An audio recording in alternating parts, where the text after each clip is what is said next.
السلام علیکم دوستوں، ویڈیو کو دیکھنے سے پہلے اگر ابھی تک آپ نے ہمارے اس چینل کو سبسکرائب نہیں کیا تو سبسکرائب کر لیں اور پاس سے گھنٹی کے آئیکن کو ضرور کلک کریں تاکہ ہماری ویڈیو کی نوٹیفیکیشن سب سے پہلے آپ کو پہنچے۔ جزاک اللہ۔ بسم اللہ الرحمن الرحیم۔ سلطان شہاب الدین غوری اور ہندوستان، ایپیسوڈ نمبر 32۔ ایبا نے پھر چند لمحے بڑی بے بسی سے اس کی طرف دیکھا، پھر کہنے لگا، اس کا مطلب ہے کہ تم مجھے بدنام کرنا چاہتی ہو۔ کمار دیوی نے ایبا کی آنکھوں میں آنکھیں ڈالتے ہوئے کہنا شروع کیا، آپ کو کوئی بدنام کر کے تو دیکھے، اگر میں کمار دیوی اس کا حلقوم نہ کاٹ دوں تو کمار دیوی نہ کہنا۔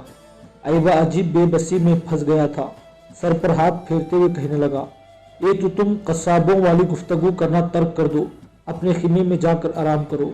دیکھو کمار دیوی، برا نہ ماننا، تم نے ہمارے لشکر میں شامل ہو کر انتہا درجے کی غلطی کی ہے۔ یہاں تمہیں مصائب اور کٹھنائیاں جھیلنے سے کیا حاصل، کیا فائدہ؟ تم مہر والا میں راج محل کے اندر اپنے ماتا پتا، اپنے بھائی کے پاس رہتی، وہی تمہارا ذہنی، وہی تمہارا قلبی سکون تھا۔ اب یہاں لشکر کے ساتھ جگہ جگہ ماری ماری پھر رہی ہو، وہاں تم دبیز گدوں والی مسہریوں پر سوتی تھی، یہاں تمہیں زمین پر سونا پڑتا ہے۔ کیا تم اس فرق کو محسوس نہیں کرتی ہو؟ کمار دیوی بھی سنجیدہ ہو گئی، دھیمے سے لہجے میں کہنے لگی، میں کوئی فرق محسوس نہیں کرتی، لشکر میں رہتے ہوئے نہ مجھے کوئی تکلیف ہے اور نہ ہی میں کوئی کٹھنائی جھیل رہی ہوں۔ میں خوش ہوں اس لیے کہ اس لشکر کے اندر میری منزل ہے، اس لشکر کے اندر میرا آورش ہے، اس لشکر کے اندر میرا گوہر مقصود ہے۔ پھر میں کیسے اس لشکر میں نہ رہوں، کیسے لشکر کو چھوڑ کر نہر والا میں اپنے ماتا پتا کے پاس رہوں؟ اچھا اب تم ایسا کرو، اپنے خیمے میں چلی جاؤ، دیکھو تمہارا یوں میرے خیمے میں آ کر اس طرح بیٹھ جانا۔ ایبا اپنی بات مکمل نہ کر سکا، اس لیے کہ کمار دیوی پھر بول اٹھی، اس خیمے میں آنے سے مجھے کوئی نہیں روک سکتا، حتیٰ کہ آپ بھی نہیں روک سکتے، نہ آپ مجھے اس خیمے میں جانے کے لیے کہہ سکتے ہیں۔ آپ ایک موقع پر مجھ سے کہہ چکے ہیں کہ آپ مجھ سے نفرت نہیں کرتے، اور جس سے نفرت نہ کی جائے اس سے اس طرح دھتکار کر خیمے سے نہیں نکالا جا سکتا۔ جواب میں ایبا کچھ دیر خاموش رہا، ایک بار پھر اس نے کمرے کا جائزہ لیا، پھر کہنے لگا، اچھا اب مطلب کی طرف آؤ، یہ جو میرے بستر کی چادریں تبدیل کی گئی ہے، پرانے کمبل اٹھا کر وہاں نئے کمبل رکھ دیے گئے ہیں، اور میرے خیمے کا دوسرا سامان بھی تبدیل کر دیا گیا ہے، تو یہ کس نے کیا ہے اور کس خوشی میں کیا ہے؟ کمار دیوی نے پھر پر امید انداز میں ایبا کی طرف دیکھا، پھر کہنے لگی، آپ کے اندازے میں ایسی حرکت کون کر سکتا ہے؟ ایبا نے ایک لمبا سانس لیا، کہنے لگا، کمار دیوی میں جانتا ہوں یہ حرکت تو تمہاری ہی ہے، لیکن یہ بتاؤ یہ جو سارا تم سامان لائی ہو اس پر تمہاری کتنی قیمت خرچ ہوئی ہے، اور یہ تم کہاں سے لے کر آئی ہو، رقم تم نے کہاں سے لی ہے، یہ ساری تفصیل بتاؤ تاکہ میں تمہیں ان ساری چیزوں کی ادائیگی کر دوں۔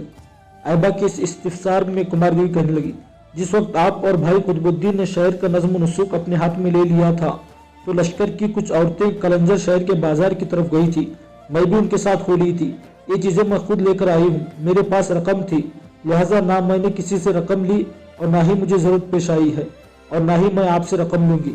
اس پر ایبا مڑا دروازے کی طرف بڑا، کہنے لگا، اگر یہ بات ہے تو اس خیمے میں تم رہو گی، میں کسی دوسرے خیمے میں رہ لوں گا۔ ایبا کے ان الفاظ کے جواب میں کمار دیوی تڑپ کر آگے بڑھی، ایبا کا اس نے بازو پکڑ لیا اور پھر اسے کھینچتی ہوئی خیمے کے وسط میں لے آئی۔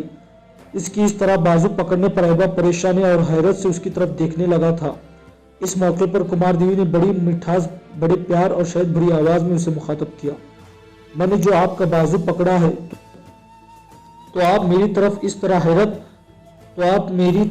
طرح حیرت، پریشانی اور فکر مندی سے کیوں دیکھ رہے ہیں؟ یہ کوئی پہلا موقع تو نہیں ہے۔ چند برس پیچھے جائیں، جب میں اور آپ نہر والا کے راج محل میں رہا کرتے تھے تو کیا وہاں آپ نے میرا ہاتھ اور میں نے آپ کا ہاتھ نہ تھاما تھا؟ اور کیا وہاں رہتے ہوئے آپ میرا بازو اور میں آپ کا بازو نہ پکڑتی تھی؟ ایبا نے اپنا بازو چھڑا لیا، پھر تکلیف دہ احساس میں کمار دیوی کی طرف دیکھتے ہوئے کہنے لگا، کمار دیوی وہ اور بات تھی، اس وقت میں اور تم کچی عمر میں تھے، اور پھر وہ ماحول کچھ اور تھا، اور اب تبدیلی آ گئی ہے، اس لیے کہ کمار دیوی نے فوراً ایبا کی بات کاٹ دی۔ کیا تبدیلی آ گئی ہے؟ کیا مجھے زنگ لگ گیا ہے؟ क्या इससे पहले नहर वाला के राजमहल में प्रेम की इमारत फिजा में हम एक दूसरे को और एक दूसरे के बदन को छू नहीं सके? क्या वहाँ प्रेम की आड़तें उमंगों में हम एक दूसरे के आज़ाद को जमाल नहीं कर चुके? क्या खुशबू के सफ़र में हम एक दूसरे के बदन की लमस से वाकिफ़ नहीं है? अगर मेरे सीने में आपके प्रेम की अलाव ना होते, आपकी प्रेत में मैं रेजा रेजा ना हो गई होती, तो यूं अपने जीवन को जुनून खेज बनाकर लश्कर में धक्के धक्के ना खाती। यहाँ तक कहने के बाद कुमार देवी खामोश हुई, फिर संजीदा और किस कदर परेशान आवाज में कहने लगी, मैं जानती हूँ मैं इंतहा दर्जे की खूबसूरत हूँ और पुरकशिश भी हूँ, किसी धोखे और किसी फरेब में नहीं। और फिर मैंने शादी ही करनी होती तो मेरा पुरजमाल चेहरा, मेरे धहकते महकते लब, मेरा उजाला दिलकश बदन, मेरे कोमल आज़ा, मेरा रूह और सहर खेज शगोफों जैसा मेरे खनखनाते नफरती कहकहों को देखकर और सुन के हर कोई मुझसे शादी करने की भीख मांगता, लेकिन मैं तो सिर्फ आपकी मोहब्बत में रहना चाहती हूँ। इतना कहने के बाद कुमार देवी बेचारी उदास हो गई थी, चंद कदम पीछे हटकर खड़ी हो गई। उसके इन अल्फाज के जवाब में ऐबा कुछ कहना ही चाहता था कि एक लश्करी खीमे के दरवाजे पर नमूदार हुआ और ऐबा को कहने लगा, अमीर, आपको सालार आला ने बुलाया है। गजनी से सुल्तान के कुछ कासिद आए हैं। सुल्तान ने आपको लश्कर के एक हिस्से के साथ फौरन गजनी तलब कर लिया है। खुराजम के हालात कुछ खराब हो गए हैं, लिहाजा सुल्तान ने जो कासिद भेजे हैं वो सुल्तान ही का हुक्म लेकर आए हैं। आप लश्कर के एक हिस्से के साथ गजनी पहुंचे। वो लश्करी जब खामोश हुआ तब कुछ सोचते हुए ऐबा कहने लगा, तुम चलो, मैं तुम्हारे पीछे पीछे आता हूँ। वो लश्करी वहाँ से हट गया। फिर किसी कदर हमदर्दी में कुमार देवी को मुखातब करते हुए ऐबा कहने लगा, कुमार देवी देखो, अब तुम अपने खीमे में जाओ, तुम्हारे खाने का वक्त हो गया है। वहाँ जाकर खाना खाओ और आराम करो, और मेरा तो गजनी से बुलावा आ गया है, मुझे तो गजनी चले जाना है।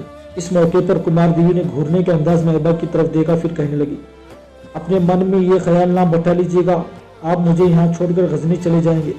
ऐसा हो ही नहीं सकता। मैं लश्कर में जंगजुओं में हिस्सा लेने के लिए शामिल नहीं हुई। इस लश्कर में आप ही मेरा औरस और आप ही मेरी मंजिल है। अगर आपने गजनी का रुख करना है तो जो लश्कर आपके साथ जाएगा उस लश्कर में मैं भी गजनी जाऊंगी। ऐबा ने घूरने के अंदाज में उसकी तरफ देखा, फिर कहने लगा, तुम गजनी जाकर क्या करोगी? कुमार देवी ने भी अपनी बात पर जोर देते हुए पूछ लिया, आप गजनी जाकर क्या करेंगे? मुझे तो सुल्तान ने बुलाया है। ऐबा ने गर्दन हिलाते हुए कहा। जवाब में इस अंदाज में और इसी तरह गर्दन हिलाते हुए कुमार देवी कहने लगी, और मुझे भी सुल्तान ने बुलाया है। ये मेरे लिए बहुत अच्छा मौका है और मैं सुल्तान की खिदमत में हाजिर होकर उनके सामने आपका और अपना मामला पेश करूंगी। फिर देखते हैं कैसे फैसला मेरे हक में नहीं होता। इसके साथ ही ऐबा खीमे से निकल गया और तेज तेज कदम उठाता हुआ कुतुबुद्दीन ऐबा के खीमे की तरफ गया। जब वो खीमे के दरवाजे पर जाकर रुका तब उसने देखा अंदर कुतुबुद्दीन ऐबा अकेला बैठा हुआ था।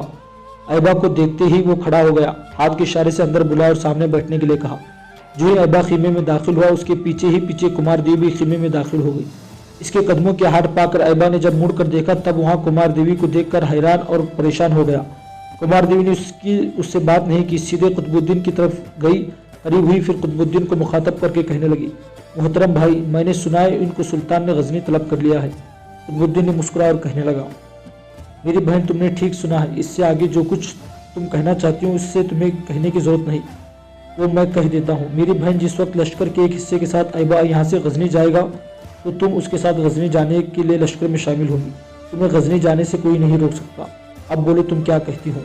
जवाब में कुमार देवी मुस्कुराई, फिर कहने लगी, अब मुझे भूख लगी है अमीर, मैं जाकर अपने खीमे में खाना खाती हूँ। इसके साथ ही कुमार देवी मुस्कुराते हुए मुड़ी और खीमे से निकल गई। कुमार देवी जब खीमे से निकली तब थोड़ी देर तक तो खीमे में खामोशी रही। फिर ऐबा को मुखातब करते हुए कुतुबुद्दीन ऐबक कहने लगा, ऐबा मेरे अजीज भाई, थोड़ी ही देर पहले सुल्तान की तरफ से कुछ कासिद आए हैं और वो ये पैगाम लेकर आए हैं कि सुल्तान ने तुम्हें गजनी तलब कर लिया है। ख्वारज़म के हालात कुछ ख़राब हो गए हैं। इसी बिना पर सुल्तान ख्वारज़म पर हमलावर होना चाहता है, लिहाजा तुम्हारी खिदमत सुल्तान ने वहाँ तलब कर ली है। मेरे भाई, हिंदुस्तान में हमने बड़ी बड़ी क़ुव्वतों को ज़ेर कर लिया है। कलंजर के राजपूत भी ज़ेर हो चुके हैं। अब राजपूतों का एक बड़ा गिरोह बदायूं में जमा हो चुका है। यहाँ से जो शिकस्त खुर्दा राजपूत भागे हैं वो भी उधर चले गए हैं। मेरे भाई, मैं तुमसे ये कहना चाहता हूँ, आज रात के पिछले पहर लश्कर यहाँ से कूच करेगा, बदायूं का रुख करेंगे। तुम बदायूं तक मेरे साथ रहोगे। बदायूं को फतह करने के बाद मैं शहर के इंतजामात संभालता रहूँगा और शहर के इंतजामात दुरुस्त करने के बाद मैं दिल्ली का रुख कर जाऊँगा। लेकिन शहर की फतह के फौरन बाद मेरे भाई तुम लश्कर के एक हिस्से को लेकर गजनी की तरफ रवाना हो जाना अब बोलो मेरे भाई, इस सिलसिले में तुम कोई तब्दीली चाहते हो? अमीर, मैंने क्या तब्दीली चाहिए? बहरहाल बदायूं की मुहिम में मैं आपके साथ शामिल होगा। इसके बाद मैं गजनी चला जाऊंगा। ऐबा के खामोश होने पर कुतुबुद्दीन फिर बोल उठा। सुल्तान के जो कासिद आए हैं उन्होंने ये भी वाज़ेह कर दिया कि वहाँ तुम्हारा क़याम मुस्तकिल नहीं होगा। ख्वारिज़म की मुहिम को सैर करने के बाद तुम फिर वापस हिंदुस्तान मेरे पास आओगे। और कासिदों ने ये भी इशारा दिया है कि ख्वारिज़म की मुहिम सैर करने के बाद हो सकता है सुल्तान खुद भी हिंदुस्तान का रुख करे। बस मेरे भाई, मैंने तुम्हें इसी मकसद के लिए बुलाया था। अब खाना यही मंगवाते हैं, दोनों इकट्ठे बैठकर खाते हैं। इसके बाद जाकर तुम आराम करना। रात के पिछले पहर लश्कर यहाँ से कूच करेगा। इसके साथ ही कुतुबुद्दीन ऐबक ने किसी को आवाज़ दी। थोड़ी देर बाद एक लश्करी खीमे के दरवाजे पर नमूदार हुआ। कुतुबुद्दीन ने उसे खाना लाने के लिए कहा और वो तेजी से पीछे हट गया। ज़्यादा देर ना गुजरी थी कि दो जवान खीमे में दाखिल हुए। वो खाने के बर्तन उठाए हुए थे। खाने के बर्तन उन्होंने तरतीब के साथ कुतुबुद्दीन और ऐबा के दरमियान लगा दिए। खुद दोनों बाहर निकल गए। उनके जाने के बाद कुतुबुद्दीन और ऐबा ने दोनों ने खाना खाया और उसी रात के पिछले पर लश्कर कलंजर से बदायूं की तरफ कूच कर गया था। बदायूं एक कदीम और पुराना शहर है। कहते हैं इसकी बुनियाद 905 ईस्वी में बुद्ध नाम के एक हिंदू राजा ने डाली थी। उसके बाद 1030 ईस्वी में बदायूं को सुल्तान महमूद गजनवी के भांजे मसऊद सालार गाजी ने फतह किया था और अब 1197 ईस्वी में कुतुबुद्दीन ऐबक इस शहर पर हमलावर होने के लिए पेशकदमी कर रहा था। उसके बाद भी ये शहर मुख्तलिफ हमलावरों का निशाना बनता रहा। 1215 ईस्वी में अल्तमश ने ताजुद्दीन यल्दोस को लाहौर के करीब शिकस्त दी और उसे गिरफ्तार करके बदायूं भेज दिया। खिलजियों के ज़माने में बदायूं एक बहुत बड़ा अस्करी मस्कन करार दे दिया गया था। जलालुद्दीन खिलजी एक जर्रार लश्कर लेकर मलिक छुचू की बगावत को फरोग करने के लिए बदायूं पहुंचा था और उसके बाद 1395 में फिरोज तुगलक ने इर्द गिर्द के कबाइल की बगावत को फरोग करके कुबूर खां शिरूनी को बदायूं का हाकिम मुकर्रर किया। बदायूं को शहंशाह अकबर के दौर में सूबा दिल्ली का एक सरकार बना दिया गया था और यहाँ चांदी के सिक्के ढालने के लिए एक दारुल ज़र्ब कायम किया गया था। 1571 ईस्वी में इस शहर में एक ज़बरदस्त आतिश ज़दगी हुई जिसमें सारा शहर जलकर खाकस्तर हो गया और शहर की आबादी एक बहुत बड़ी तादाद में भी जलकर हिलाक हो गई। इसके बाद शहंशाह शाहजहां ने बदायूं और संभल को मिलाकर एक सरकार बना दी और उसका नाम कठेर रखा और बरेली को उनका सदर मकाम करार दिया। मुगलिया सल्तनत के जवाल के बाद बदायूं पर रोहिलियों ने कब्जा कर लिया और 1778 में ये ओद के नौजवानों के कब्जे में आ गया। उसके बाद 1801 ईस्वी में अंग्रेज इस पर काबिज हो गए। बहरहाल कुतुबुद्दीन और ऐबा अपने लश्कर के साथ बड़ी बर्क रफ्तारी के साथ बदायूं का रुख कर रहे थे। ये शहर दरियाए असवद के किनारे वाक़ है, उत्तर प्रदेश में आता है और दिल्ली से लगभग 27 मील जुनूब मगरिब में वाक़ है। यहाँ राजपूतों ने एक खासा बड़ा लश्कर जमा कर रखा था। इसके अलावा कलंजर में जिन राजपूतों को शिकस्त हुई थी वो भी अपनी जान बचाकर भाग निकलने में कामयाब हुए। उन्होंने भी बदायूं का रुख किया था, इसलिए कि अब उनके सामने बदायूं के अलावा कोई ऐसा हिसार न था जहाँ क़याम करके वो मुसलमानों का मुकाबला कर सके। इसलिए कि उनके बड़े बड़े ठिकानों, उनकी बड़ी बड़ी पनाहगाहों को फतह करते हुए मुसलमान उन पर काबिज हो चुके थे। लिहाजा बदायूं में जो राजपूतों का लश्कर था वो बदायूं को अपनी आखिरी पनाह और अपना आखिरी हिसार और अपना आखिरी कट जानकर कुतुबुद्दीन और ऐबा के खिलाफ पूरी ताकत और कुव्वत से मुकाबला करते हुए अपनी माजी की गुज़िश्ता शिकस्तों और हज़ीमतों को एक शानदार कामयाबी में तब्दील करने का तहिया किए हुए थे। बदायूं में जो इस वक्त राजपूतों का लश्कर था उन्होंने मुसलमानों का मुकाबला करने के लिए कलंजर वालों जैसा तरीक़ेकार नहीं अपनाया, इसलिए कि जो राजपूत अपनी जान बचाकर कलंजर से बदायूं में दाखिल हुए थे उन्होंने भी मशवरा दिया था कि शहर के अंदर महसूर होकर हरगिज़ मुसलमानों का मुकाबला न किया जाए। उनका यह भी कहना था कि अगर शहर के अंदर महसूर रहकर मुकाबला किया गया तो मुसलमान दो हरबे इस्तेमाल करते हैं, हर सूरत में शहर को फतह कर लेंगे। पहला हरबा वो ये इस्तेमाल करते हैं कि किसी भी मौके पर फसिल के मुहाफिजों को ज़रा से लापरवाही से फ़ायदा उठाते हुए वो रस्सियों की सीढ़ों के जरिए शहर की फसील पर चढ़ सकते हैं। जब वो ऐसा कर लेते हैं तो फिर उन्हें फसील से उतारना मुश्किल ही नामुमकिन हो जाता है।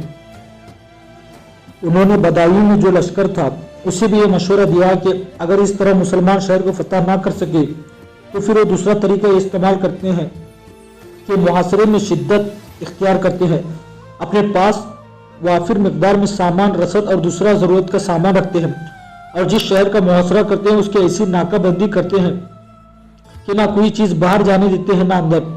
اس طرح شہر کے لوگ محاصرے سے تنگ آ کر خود ہی ہتھیار ڈالنے پر مجبور ہو جاتے ہیں۔ ان دونوں صورتوں میں شہر کے اندر جو لشکر ہوتا ہے اس کا خوب قتل عام ہوتا ہے اور تقریباً اس کا خاتمہ کر دیا جاتا ہے۔ جب مسلمانوں کا لشکر شہر کے قریب آئے تو راجپوت بھی بدایوں شہر سے باہر نکل کر اپنے لشکر کا پڑاؤ کریں گے، ہم ٹھوک کر مسلمانوں کا مقابلے پر آئیں گے۔ جو ہی مسلمان بدایوں کے قریب آئے ان پر حملہ کر دیا جائے گا۔ اس طرح مسلمانوں کے خلاف کامیابی کی امید ہے، اگر پھر بھی ناکامیاب ہوئی تو پھر کم از کم اپنی جانیں بچا کر بھاگنے کا موقع تو ملے گا، اور اگر شہر کے اندر محصور رہ کر مقابلہ کیا تو مسلمان ہو سکتا ہے کسی کو بھاگنے نہ دے اور سب کا قتل عام کر دے۔ یہ فیصلہ کرنے کے بعد راجپوت شہر سے نکلے اور شہر کے جرم میں انہوں نے اپنے لشکر کا پڑاؤ کر لیا۔ بدایوں شہر کے اندر جس قدر سامان تھا ان کی ضرورت کے لیے استعمال ہو سکتا تھا وہ سارا انہوں نے شہر سے باہر نکال لیا۔ شہر پناہ کے دروازے انہوں نے بند کر دیے تھے اور شہر کے جنوب میں انہوں نے اپنے لشکر کو استوار کرتے ہوئے بڑی بے چینی سے مسلمانوں کی آمد کا انتظار کرنے لگے تھے۔ دوسری طرف قطب الدین اور ایبا بھی اپنے لشکر کے ساتھ آندھی اور طوفان کی طرف شمال کا رخ کر رہے تھے۔ ان کے مخبر پوری طرح کام کر رہے تھے اور انہوں نے قطب الدین اور ایبا کو بتا دیا تھا کہ بدایوں میں جو راجپوتوں کا لشکر ہے وہ شہر سے باہر نکل کر حملہ ور ہونے کا ارادہ کر چکا ہے، اور جو ہی مسلمانوں کا لشکر ان کے قریب پہنچے گا وہ فی الفور حملہ ور ہو کر مسلمانوں کے لشکر کی صفوں کو منتشر کرتے ہوئے اپنے لیے فوائد حاصل کرنے کی کوشش کریں گے۔ اس صورتحال کو سامنے رکھتے ہوئے قطب الدین اور ایبا نے اپنے دوسرے سالاروں کے ساتھ مل کر لشکر کی تقسیم کا کام بھی سر انجام دے دیا، اور اس کے ساتھ ہی جس طرح وہ صفیں جنگ کے لیے استوار اور درست کرتے تھے اسی طرح صفوں کو استوار کر کے وہ پیش قدمی کرنے لگے تھے۔ جو ہی مسلمانوں کا لشکر بدایوں شہر کے قریب آیا، راجپوتوں کا وہ لشکر زیت کے کاشانوں میں قہر بھرے درد انگیز جھٹکوں اور پریشان لمحوں کی فروغ میں قرار دل کو چھین لینے والی وحشتوں کی طرح حرکت میں آیا، پھر ان پر ٹوٹ پڑا۔ دوسری طرف قطب الدین اور ایبا بھی اپنے دوسرے سالاروں کے ساتھ اپنے لشکر کی صفیں بالکل درست اور استوار کر کے راجپوتوں کے سامنے آئی تھی، لہذا جوابی کارروائی کرتے ہوئے انہوں نے پہلے اپنے اس انداز میں تکبیریں بلند کی جیسے وقت کی کالے ساگر میں درد کی سزائیں آواز کرتی ہے۔ پھر قطب الدین اور ایبا اپنے لشکر کے ساتھ راجپوتوں پر حملہ ور ہو گئے تھے۔ بدایوں کے نواح میں دونوں لشکریوں کے ٹکرانے سے میدان جنگ کے اندر رقص کرتی قضا اور موت کا سما تھا۔ بدایوں کے نواح میں کچھ دیر تک دونوں لشکر کے درمیان ہولناک جنگ ہوتی رہی۔ راجپوتوں نے اپنی طرف سے پوری کوشش کی کہ اس جنگ کو مسلمانوں کے خلاف اپنی آخری جنگ سمجھ کر لڑیں اور ہر صورت میں مسلمانوں کو پسپا ہونے اور ہزیمت اٹھانے پر مجبور کرے، لیکن ان کا ہر جتن ہر کوشش ناکام رہی۔ مسلمان لشکری برق کے گوندوں اور نہ روکنے والے جھگڑوں کی طرح ایک صف سے دوسری صف اور دوسری سے تیسری صف کی طرف جست اور خیز کرتے ہوئے بڑھ رہے تھے۔ اس طرح راجپوتوں کے لشکر میں کمی آتی جا رہی تھی۔ شروع میں مسلمانوں نے زیادہ تر راجپوتوں کے حملوں کے سامنے اپنے آپ کو دفاع تک محدود رکھا، جارحیت کم اختیار کی، اور آہستہ آہستہ جب وہ اپنے حملوں میں تیزی پیدا کرتے رہے، جارحیت کو اپنے عروج پر لاتے رہے، تب ان کے مقابلے میں راجپوتوں کے لشکر کی تعداد بڑی تیزی سے کم ہوتی رہی، یہاں تک کہ وہ سما بھی آیا جب راجپوتوں نے دیکھا کہ مسلمان لشکریوں کے سامنے اب ان کے لشکر کی حالت وسوسوں کی طرح المناک ہو گئی تھی۔ راجپوتوں کے سالاروں نے یہ بھی دیکھا کہ مسلمانوں کے لشکر کے سامنے ان کی بات نہ بن رہی تھی۔ ان کے لشکر کی اگلی صفیں مکمل طور پر درہم برہم ہو چکی تھی، اور پچھلی صفوں کی لشکری بھی اپنی جانوں کے لیے خطرہ محسوس کر رہتے ہوئے اگلی صفوں کی طرف جاتے ہوئے ہچکچا رہے تھے۔ اور یہی وہ وقت تھا جب مسلمانوں نے اپنے حملوں میں مزید تیزی پیدا کی، اور پھر وہ تکبیریں بلند کرتے ہوئے راجپوتوں کے لشکر کی اگلی صفوں کو مکمل طور پر کاٹنے کے بعد ان کے لشکر کی وسطی حصے اور کسی قدر پیشتی حصے میں بھی موت کا رقص شروع کر چکے تھے۔ تھوڑی دیر مزید جب جنگ جاری رہی تب بدایوں کے نواح میں قطب الدین اور ایبا کے ہاتھوں راجپوتوں کو بدترین شکست کا سامنا کرنا پڑا، اور وہ اپنی جانیں بچانے کے لیے ادھر ادھر بھاگ کھڑے ہوئے تھے۔ بدایوں کے نواح میں راجپوتوں کو شکست دیکھنے کے بعد مسلمان کو دو بڑے فائدے ہوئے۔ اول یہ کہ راجپوتوں نے اپنے لشکر کے پیچھے جو پڑاؤ قائم کیا تھا اس کے اندر انہوں نے ضرورت کی ہر شے رکھی تھی۔ ایک طرح سے انہوں نے بدایوں شہر سے اپنا سارا سامان باہر نکال لیا تھا، اور اب یہ مسلمانوں کے ہاتھ لگ گیا۔ دوسرا بڑا فائدہ جو مسلمانوں کو پہنچا وہ ये कि जो ही राजपूत शिकस्त उठाकर भागे, बदायूं शहर के लोगों ने शहर पनाह के दरवाजे मुसलमानों पर खोल दिए। लोग पहले ही खुश थे कि राजपूत शहर से बाहर निकलकर मुसलमानों का मुकाबला कर रहे हैं और इस तरह शहरियों पर कोई इफादा नहीं आएगी। शहरियों ने शहर पनाह के दरवाजे खोलने के बाद एक वफद कुतुबुद्दीन की खिदमत में भेजा और अपने पूरे ताउन और फरमाबरदारी और इताअत का यकीन दिला दिया। इस तरह बदायूं शहर के नवाह में लड़ी जाने वाली जंग में राजपूत तो शिकस्त उठाकर भाग गए और बदायूं शहर पर मुसलमानों का कब्जा हो गया। जंग के बाद जिस वक्त कुतुबुद्दीन और ऐबा जंग में जख्मी होने वाले अपनी लश्करियों की देखभाल और उनके इलाज और मुहम पट्टी की निगरानी कर रहे थे, ऐन उसी जहद शिकन अंदाज में मुस्कुराते हुए ऐबा की तरफ देखा। ऐन उसी लम्हे एक तरफ से भागती हुई कुमार दी आई, ऐबा के पहलू में आकर रुकी। थोड़ी देर तक जहन शिकन अंदाज में मुस्कुराते हुए ऐबा की तरफ देखा। उसकी इस हालत को देखते हुए ऐबा मुस्कुराने लगा, लेकिन जब्त कर गया। कुमार देवी ने भी शायद इसके चेहरे के तासुरात को देख लिया था, लिहाजा खुशकुन और हलावत भरे अंदाज में उसे मुखातब करते हुए कहने लगी, ऐबा मेरे जिम्मे भी कोई काम लगाइए, मुझे जो भी काम आप सौंपेंगे वो करके खुशी होगी। इस मौके पर कुतुबुद्दीन ऐबक भी खड़ा हो गया और दोनों की तरफ गौर से देखते हुए मुस्कुराते हुए जवाब में ऐबा ने कुछ सोचा, फिर कहने लगा, तुम्हारे जिम्मे एक काम है कि तुम यहाँ तक कहते कहते ऐबा रुक गया। इस पर पहले की निस्बत ज्यादा प्यार भरे अंदाज में कुमार देवी बोल उठी, आप रुक क्यों गए हैं? अपनी बात मुकम्मल करें। क्या आप मेरे लिए कोई सख्त बात कहने लगे थे? आप कहे थे मैं बुरा नहीं मानूंगी। ऐबा ने गौर से कुमार देवी की तरफ देखा, फिर कहने लगा, कुमार देवी मैं तुम्हारे खिलाफ कोई सख्त अल्फाज कहने का हक नहीं रखता। मैं तो तुमसे ये कहने लगा था कि तुम्हारे जिम्मे काम है कि तुम तो खीमे में जाकर आराम करो, लेकिन क्योंकि अभी तक खीमा नस्ब नहीं हुए हैं, लिहाजा मैंने अपनी बात मुकम्मल ही कहीं रुक गया। ऐबा के अल्फाज पर कुमार देवी खुश और मुतमईन थी, फिर कहने लगी, देखो लश्कर में शामिल औरतें जख्मियों की देखभाल कर रही है, कुछ पानी पिला रही है, कुछ मरहम पट्टी का सामान फराहम कर रही है, तबीबों की मदद कर रही है, मुझे भी तो कुछ काम करना चाहिए। तुम भी तो करो, तुम्हें किसने मना किया है? ऐबा ने इसकी तरफ देखे बगैर कह दिया था। इस पर कुमार देवी फिर बोल उठी, इन सब में कोई किसी लश्करी की माँ है, किसी की बहन है, किसी की बीवी है, इस बिना पर वो सब लगे हुए हैं। अब इस लश्कर में आप ही मेरा आवरिश, आप ही मेरी मंजिल है और मकसदियत हयात है। आप अपनी जुबान से क्यों नहीं कह देते? खामखा मैं कह दूं।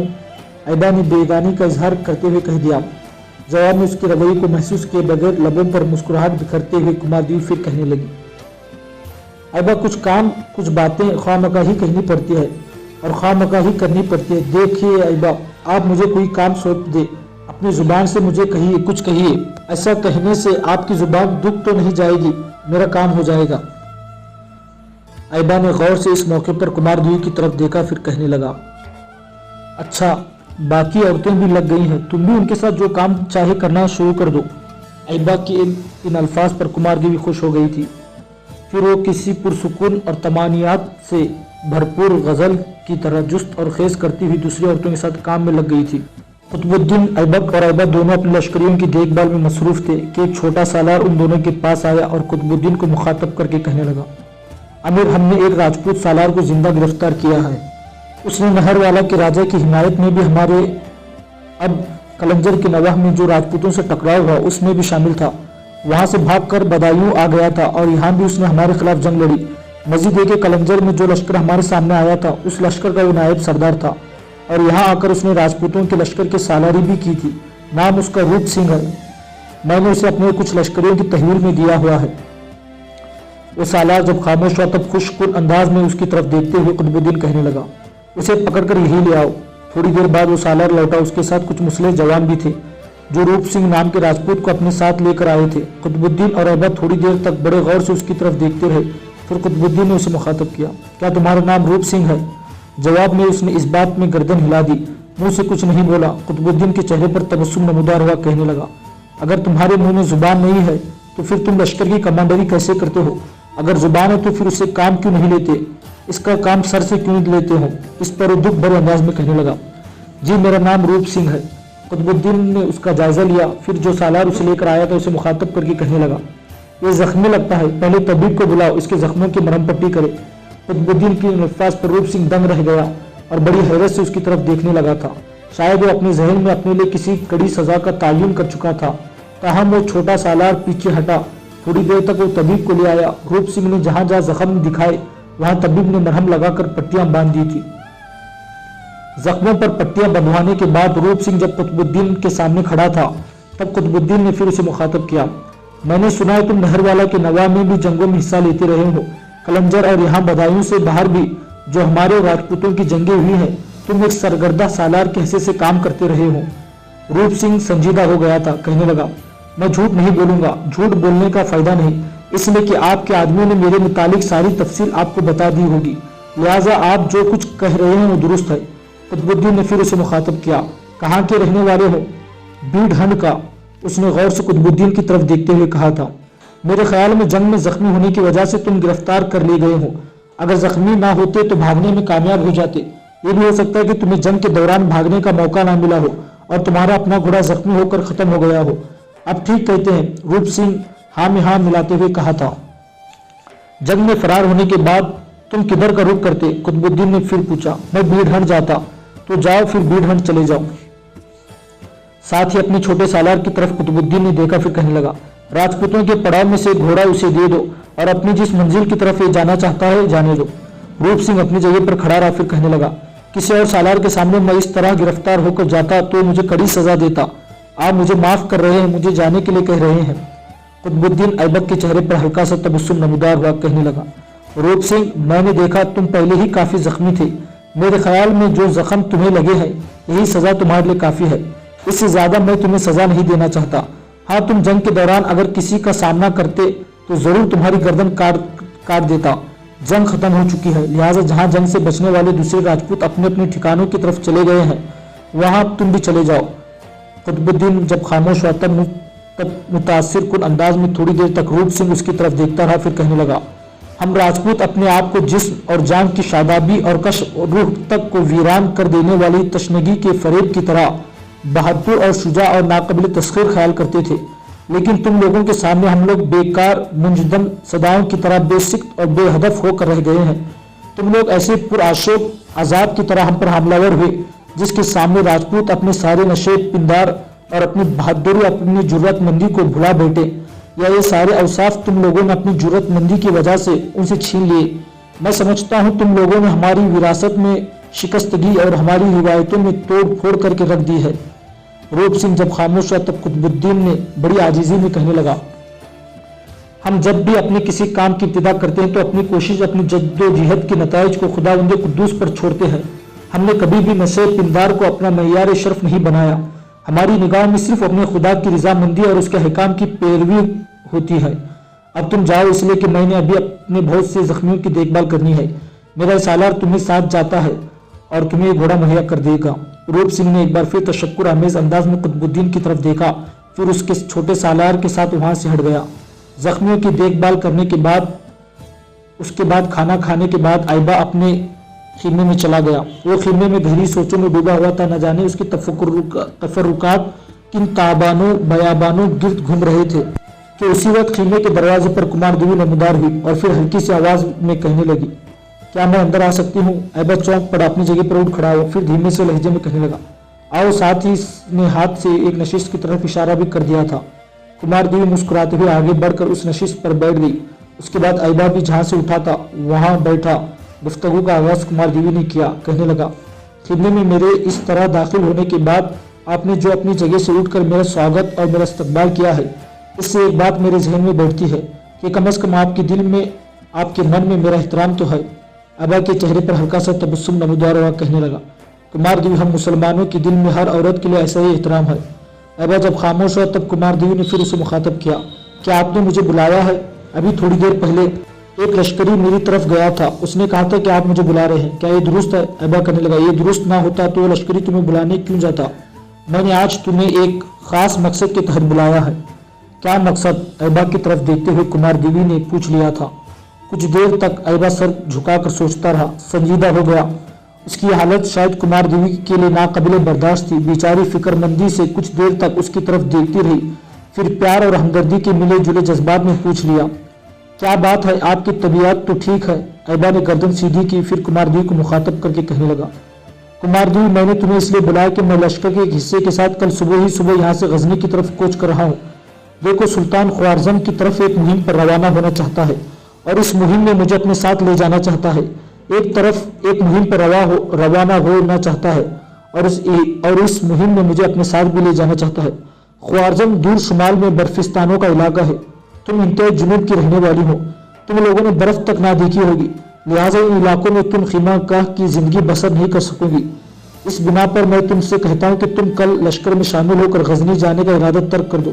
मैं तुम्हारे साथ चंद मुस्लिम जवान करता हूँ, वो तुम्हें इज्जत और एहतराम के साथ नहर वाला पहुंचाएंगे, जहाँ तुम अपने माँ बाप और भाई के साथ पुरसकून जिंदगी बसर कर सकती हो। देखो कुमारदेवी, मेरी हालत तुमसे छुपी हुई नहीं है। मैं तो सारी जिंदगी इसी तरह बसर करता रहा हूँ जिस तरह बसर कर रहा हूँ, इसलिए कि मैं गुलाम था। गुलामों की जिंदगी इसी तरह कट जाती है, गुजर जाती है। ना हिंदुस्तान में ना गजनी में मेरा कोई मुस्तकिल ठिकाना नहीं है, ना कोई मेरे अजीज व अकारीब है। यूं जानो मैं एक खाना बदोश हूँ और इस पर मुस्तदादिया ये कि गुलामों हूँ। कभी सुल्तान ने मुझे गुलाम नहीं समझा। सुल्तान ने अपनी निगाहों में हमेशा मुझे बेटी जैसी इज्जत दी और एहतराम दिया। ये उनकी मेहरबानी है। इसके बावजूद मैं तुमसे कहूँगा कि लश्कर में रहकर कठिनाइयों और मुसीबतों और अपने लिए आफतों और बीमारियों की दावत ना दो। ऐबा जब खामोश हो तब बड़ी संजीदगी और बड़े गौर से उसकी तरफ देखते हुए कुमारदेवी ने पूछ लिया, पहले आप मुझे ये बताइए कि आप गजनी क्यों जा रहे हैं? ऐबा ने गौर से कुमारदेवी की तरफ देखा, फिर कहने लगा, ये भी कोई सवाल है? सुल्तान ने मुझे बुलाया है और सुल्तान के बुलावे पर मुझे हर सूरत में जाना है। मैं हुक्म अदोली तो नहीं कर सकता। कुमारदेवी पहले जैसी संजीदगी में कहने लगी, आपको चूंकि सुल्तान ने बुलाया है लिहाजा आपने गजनी जाने का तहिया कर लिया है। सो इस बुलावे की वजह से, इस हुक्म की वजह से आपने गजनी को अपनी मंजिल जाना है और अपनी मंजिल की तरफ रवाना होना चाहते हैं। यहाँ तक कहने के बाद कुमारदेवी रुकी, फिर अपनी बात को आगे बढ़ाते हुए वो कह रही थी, ऐबा मैंने किसी से मोहब्बत की है, किसी को अपनी जिंदगी की मंजिल, किसी को अपनी जियत की इंतहा, किसी को अपने जीवन का साथी समझा है। अब वही मेरी मंजिल है, वही मेरा मकसद है। मगरिब की तरफ सफर करे और मैं जुनूब की तरफ चली जाऊं तो मैं समझती हूँ कि बड़ा अहमकाना फैसला होगा। इसी तरह आपकी मंजिल गजनी है, क्या आप गजनी की तरफ जाने के बजाय मशरिक में कुनूज का रुख कर सकते हैं? यहाँ तक कहने के बाद कुमारदेवी खामोश हो गई। कुछ देर सोचती रही, ऐबा को घूरती रही, दोबारा उसे मुखातब किया, ये जो आप बार बार अपने आप को गुलाम ख्याल करते हैं, तो क्या आप समझते हैं कि ऐसा करके आप अपने आप को मेरी निगाहों में गिराना चाहते हैं? अगर आपकी ये ख्वाहिश है, अगर आपकी ये कोशिश है, तो यूं जानिए आप अपनी कोशिशों में मुकम्मल तौर पर नाकाम है। अगर आप गुलाम हैं तो फिर मैं एक गुलाम की दासी हूँ। आइंदा आप मेरे सामने कभी भी अपने आप को गुलाम ना कहिएगा। आप लश्करियों के सालार हैं और खुदा ने आपको एक बहुत अच्छा और बाइज्जत मनसब अता कर रखा है। आप इस मनसब से क्यों रवागर्दानी करते हैं? यहाँ तक कहने के बाद कुमारदेवी रुकी, फिर अपनी बात को आगे बढ़ाते हुए कह रही थी, अब अगर आप मुझे गजनी ना भी ले जाना चाहें तब भी मैं जाऊंगी। अगर आप वहाँ मुझे अपने साथ ना रखना चाहें तो मैं अपना मामला सुल्तान के सामने पेश करूंगी। और मैं आपको पहले से बता दूं, मुझे 100% उम्मीद है कि सुल्तान मेरे हक में फैसला करेंगे। साथ ही आपके कानों में ये बात भी डाल दूं कि अगर सुल्तान ने मेरे हक में फैसला ना किया तो मैं सुल्तान के सामने ही खंजर मार कर अपना खात्मा कर लूंगी। बस अब यही मेरी जिंदगी का मुद्दा और मकसद है। इसके साथ ही कुमारदेवी अपनी जगह पर उठ खड़ी हुई और ऐबा को मुखातब करके कहने लगी, मैं आपका ज्यादा वक्त नहीं लूंगी, आप आराम करें, इसलिए कि सुबह मैं और आपने यहाँ से कूच करना है। इसके साथ ही कुमारदेवी खीमे के दरवाजे की तरफ होली, दरवाजे पर जाकर रुकी, मुड़कर एक गहरी प्यार भरी निगाह ऐबा पर डाली, फिर वहां से चली गई। अगले रोज सुबह ही सुबह ऐबा ने अपने लश्कर के साथ बदायूं के नवाह में गजनी का रुख किया। कुमारदेवी लश्कर में शामिल थी। एक रोज ऐबा अपने लश्कर के साथ गजनी के मुस्तकिर में दाखिल हुआ। उसकी आमद की इत्तला शायद सुल्तान शहाबुद्दीन को पहले ही हो चुकी थी, लिहाजा सुल्तान शहाबुद्दीन बजाते खुद उस वक्त हुसैन खरमल और अपने दूसरे सालारों के साथ मौजूद था। ऐबा सुल्तान से जरा फासले पर अपने घोड़े से उतर गया, आगे बढ़कर इंतहाई इरादतमंदी से अपने आप को किसी कदर झुकाते हुए सुल्तान से मुसाफा किया, लेकिन सुल्तान ने उसे ज्यादा देर ऐसा ना करने दिया। उसे बाजू से पकड़कर सीधा किया और गले लगा लिया। उसके बाद ऐबा हुसैन खरमल और दूसरे सालारों से मिलने के बाद फिर सुल्तान के सामने आ खड़ा हुआ। इस मौके पर सुल्तान कुछ देर तक सोचता रहा, फिर ऐबा को मुखातब करके कहने लगा, ऐबा तुम्हारी और कुतुबुद्दीन की कारगुजारियों की इत्तला मुखबिर बर वक्त मुझे करते रहे और मैं बेहद खुश हूँ कि तुमने और कुतुबुद्दीन दोनों ने मिलकर न सिर्फ ये कि मेरी गैर मौजूदगी में अजमेर के नवाह में राजपूतों को जेर किया, बल्कि नहर वाला पर हमलावर होकर उसे फतह करके अपनी ममलिकत में शामिल कर लिया। इस मौके पर सुल्तान कुछ देर तक सोचता रहा, फिर ऐबा को मुखातब करके कहने लगा, ऐबा, तुम्हारे कुतुबुद्दीन की कारगुजारियों की खबर मुझे मिल चुकी है। यहाँ तक कहने के बाद सुल्तान शहाबुद्दीन जब रुका तब ऐबा बोला और कहने लगा, सुल्तान, नहरवाला के बाद नहरवाला से जो राजपूत शिकस्त उठाकर भागे वो 2 मकामात पर जमा होने लगे थे। इसके अलावा हिंदुस्तान के मुख्तलिफ इलाकों में भी जो राजपूत फैले हुए थे, जो अपने आप को नाकाबिल तस्खीर जंगजू ख्याल करते थे, वो भी कलंजर और बदायूं में जमा होना शुरू हो गए थे। इसके बाद ऐबा ने सुल्तान को कलंजर और बदायूं पर हमलावर होने और दोनों में राजपूतों को शिकस्त देने की खबर तफसील से बता दी थी। यहाँ तक कहने के बाद ऐबा जब खामोश हुआ तब सुल्तान ने खुशी का इजहार करते हुए कहा, मेरी गैर मौजूदगी में तुम लोगों ने एक तरह से सारी मुजाहमती कुव्वतों का खात्मा करके रख दिया है। अब मेरे ख्याल में कुतुबुद्दीन को किसी दुश्मन का सामना नहीं करना पड़ेगा और वो फातेह किए जाने वाले इलाकों में हुक्मरानी करते हुए वहाँ के हालात को बेहतर और खुशहाली के लिए काम करना शुरू कर देगा। यहाँ तक कहने के बाद सुल्तान रुका, फिर अपनी बात को आगे बढ़ाते हुए कह रहा था, ऐबा, मैं समझता हूँ हिंदुस्तान में अब हमारी तर्कताज और हमारी मुहिमों का एक तरह से खात्मा हो चुका है। बेटे, तुम्हें लश्कर लेकर एक हिस्से के साथ गजनी इसलिए बुलाया है कि ख्वारज़म के हालात में ऐसी तब्दीली पैदा हो गई है कि आने वाले दौर में हमारे लिए दुश्वारियां और इंतहा किस्म की पेचीदगियां खड़ी की सकती है। लिहाजा मैं वो वक्त नहीं आने देना चाहता। मैं चाहता हूँ कि कबल इसके कि वहाँ के हालात हमारे लिए मसाइब और आलाम का दर खोले, हम पहले ही उन पर काबू पाकर न सिर्फ अपने इलाकों बल्कि अपनी सरहदों को भी दुश्मनों के तर्कताज और इल्गार से महफूज कर लें। ख्वारज़म से मुतालिक अभी मैं तुम्हारे साथ तफसील से गुफ्तगू नहीं करना चाहता कि वहाँ किन इलाकों का रुख करना है, कैसे और किन दुश्मनों के खिलाफ हरकत में आना है। अभी तुम लगातार सफर करते हुए थके हारे आए हो, लिहाजा मैं चाहूंगा कि तुम आराम करो, अपने लश्कर में वापस जाओ, उनके आराम और क़याम का भी एहतमाम करो। सुल्तान के इन अल्फाज के साथ ऐबा पीछे हटा, फिर अपने घोड़े की बात पकड़कर वहां से हट गया। उसके हटने के थोड़ी ही देर बाद सुल्तान के मुहाफिज दस्तों का सालार सुल्तान के करीब आया और धीमे से लहजे में सुल्तान को कहने लगा, सुल्तान, जो लश्करी ऐबा लेकर आए हैं उस लश्कर में हिंदुस्तान से एक लड़की भी आई है। वो आपकी खिदमत में हाजिर होकर अलहदगी में कुछ कहना चाहती है। अपने चेहरे पर अपनी गुफ्तगू से बेचारी मुसीबत की मारी लगती है। लोगों से पूछती रही कि सुल्तान के मुहाफिज दस्तों का सालार कौन है। लिहाजा एक लश्करी उसे मेरे पास ले आया। लिहाजा उसने मुझसे गुजारिश की कि वो सुल्तान की खिदमत में हाजिर होकर कोई नालिश पेश करना चाहती है। मुहाफिज दस्तों का सालार जब खामोश हो तब करीब ही खड़े हुसैन खरमल ने पहले एक गहरी निगाह सुल्तान पर डाली, फिर मुहाफिज दस्तों के सालार को मुखातब करके कहने लगा, ये भी तो हो सकता है कि वो लड़की ऐबा की निगाहों से उछल रहते हुए लश्कर में शामिल हो गई हो और यहाँ आकर सुल्तान को नुकसान पहुंचाना चाहे। इसी बिना पर वो अलहदगी में गुफ्तगू करने की इल्तिमास कर रही है। यहाँ तक कहते कहते हुसैन खरमल को लुट जाना पड़ा, इसलिए कि अपने मुहाफिज दस्तों के सालार को मुखातब करते हुए सुल्तान कहने लगा, देखो उस लड़की को पहले यहाँ मेरे पास लेकर आओ। पहले मैं ये जानूंगा कि वो कौन है, क्या चाहती है। उसके बाद अगर जरूरत पड़ी तो मैं अलहदगी में भी उसकी नालिश सुनने के लिए तैयार हूँ। तुम जाओ, पहले उसे मेरे पास लेकर आओ। मुहाफिज दस्तों का सालार पीछे हट गया। थोड़ी देर बाद वो लौटा, उसके साथ राजकुमारी थी।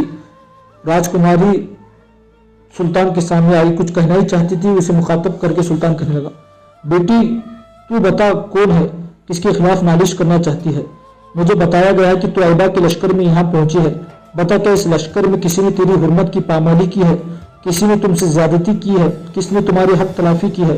बोलो, तुम किसके खिलाफ नालिश रखती हो। सुल्तान की इन हमदर्दाना और शफकाना अल्फाज पर कुमार देवी बेचारी फूट फूट कर रोने लगी। उसकी हिचकियां और सिसकियां बुलंद होना शुरू हो गई थी। ये सूरत हाल सुल्तान शहाबुद्दीन गौरी और इर्द गिर्द खड़े उसके सालारों और मुहाफिज दस्तों के सालार के लिए बड़ी हैरत अंगेज और तशवीशनाक थी। सुल्तान आगे बढ़ा, शफकत भरा हाथ उसने कुमार देवी के सर पर रखा, फिर पहले की निस्बत ज्यादा शफीकाना अंदाज में कहने लगा, बेटी जिस तरह तू फूट फूट कर रो रही है, मैं अंदाजा लगा रहा हूँ कि तू दुखी है, गमजदा हालात से गुजरते हुए यहाँ पहुंची है। बता, तुझ पर क्या मुसीबत टूटी। अगर मेरे लश्कर में तेरे साथ किसी ने ज्यादती की है और ज्यादती करने वाला अगर मेरा सालार है तो एक तरफ रहा, खुद मेरा करीबी अजीज भी हो तो बेटी अपने दिल में ठान रख, वो भी सजा से नहीं बचेगा। अब बता क्या मामला है। कुमार देवी बेचारी कुछ देर तक जमीन की तरफ देखती रही, हिचकिचकियां लेती रही, फिर सर पर सिंधे हुए रुमाल से उसने अपनी आंखें खुश्क की, अपने आप को संभाला, एक गहरी निगाह होठ काटते हुए सुल्तान की तरफ देखा, फिर दुख भरे अंदाज में कहने लगी, सुल्तान, शायद आपने मेरा नाम सुन रखा होगा, मैं कुमार देवी हूँ। इस तारुफ पर सुल्तान चौंक पड़ा, बड़े गौर से कुमार देवी की तरफ देखते हुए कहने लगा, क्या तुम मेहरवाला की राजा भीमदेव की बेटी राजकुमारी कुमार देवी हो।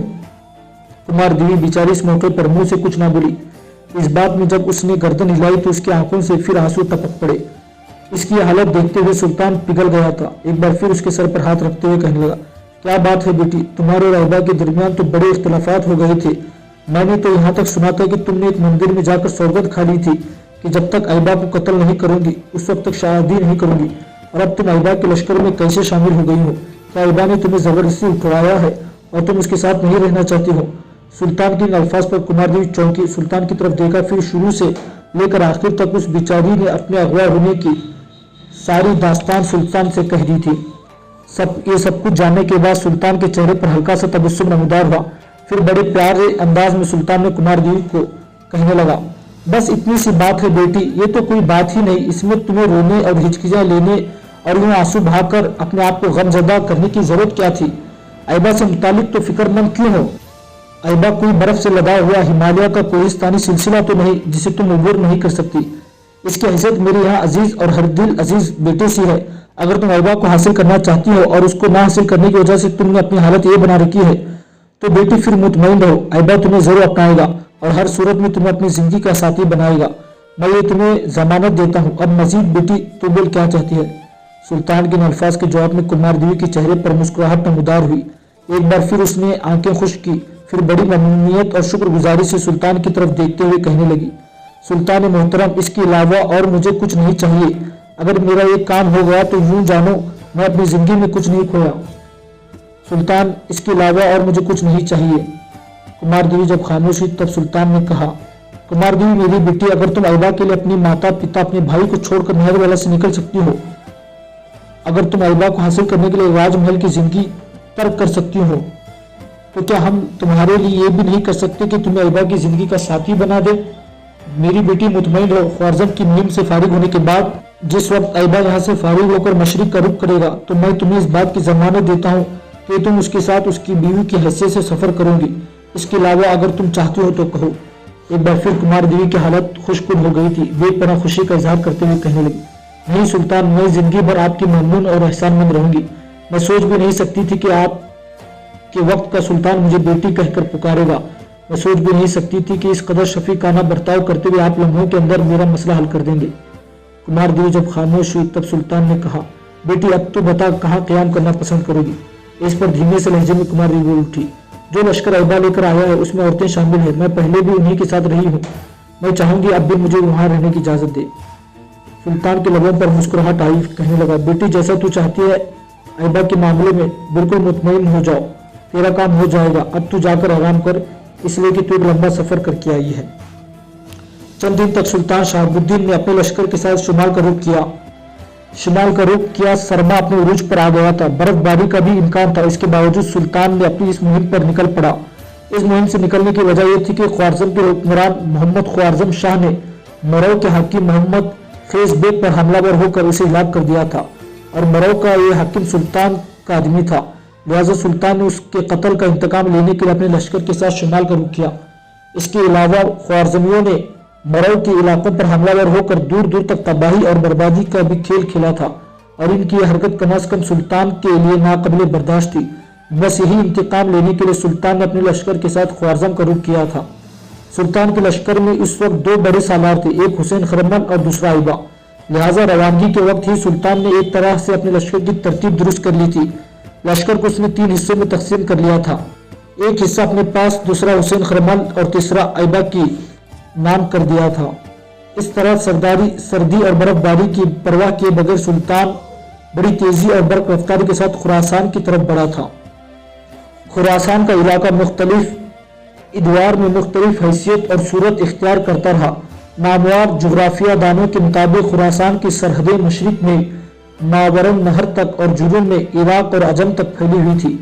खुरासान के बड़े बड़े शहर निशापुर, मरौ और हिरात और बल्ख वगैरह थे। अब इस सूबा की हालत और हैबत तब्दील हो गई। सरखिल से लेकर जुनूब की तरफ मशहिद और हिरात के दरमियान का इलाका अफगानिस्तान में शामिल हो चुका है। हिजरी 531 में अब्दुल्ला बिन आमिर ने जियाद बिन कैस की कमांडरी में जो लश्कर गोरिस्तान से खुरासान पर हमलावर होने के लिए रवाना किया था, उस लश्कर के हमलों के दौरान यहाँ के बाशिंदों ने फौरन इस्लाम कबूल कर लिया। अमीर माविया रज़ियल्लाहु तआला अन्हु हुक्मरान हुए तो उन्होंने खुरासान को नए सिरे से इस्तिवार किया اور وہ یہاں مسلمانوں کی طاقت اور قوت کو مستحکم کیا۔ خراسان ہی وہ علاقہ ہے جہاں ایک شخص ابو مسلم نے بنو امیہ کے خلاف اور عباسیوں کے حق میں آواز اٹھائی اور ایک بہت بڑا لشکر تیار کر کے آخرکار وہ خلافت بنو امیہ کے زوال کا باعث بنا۔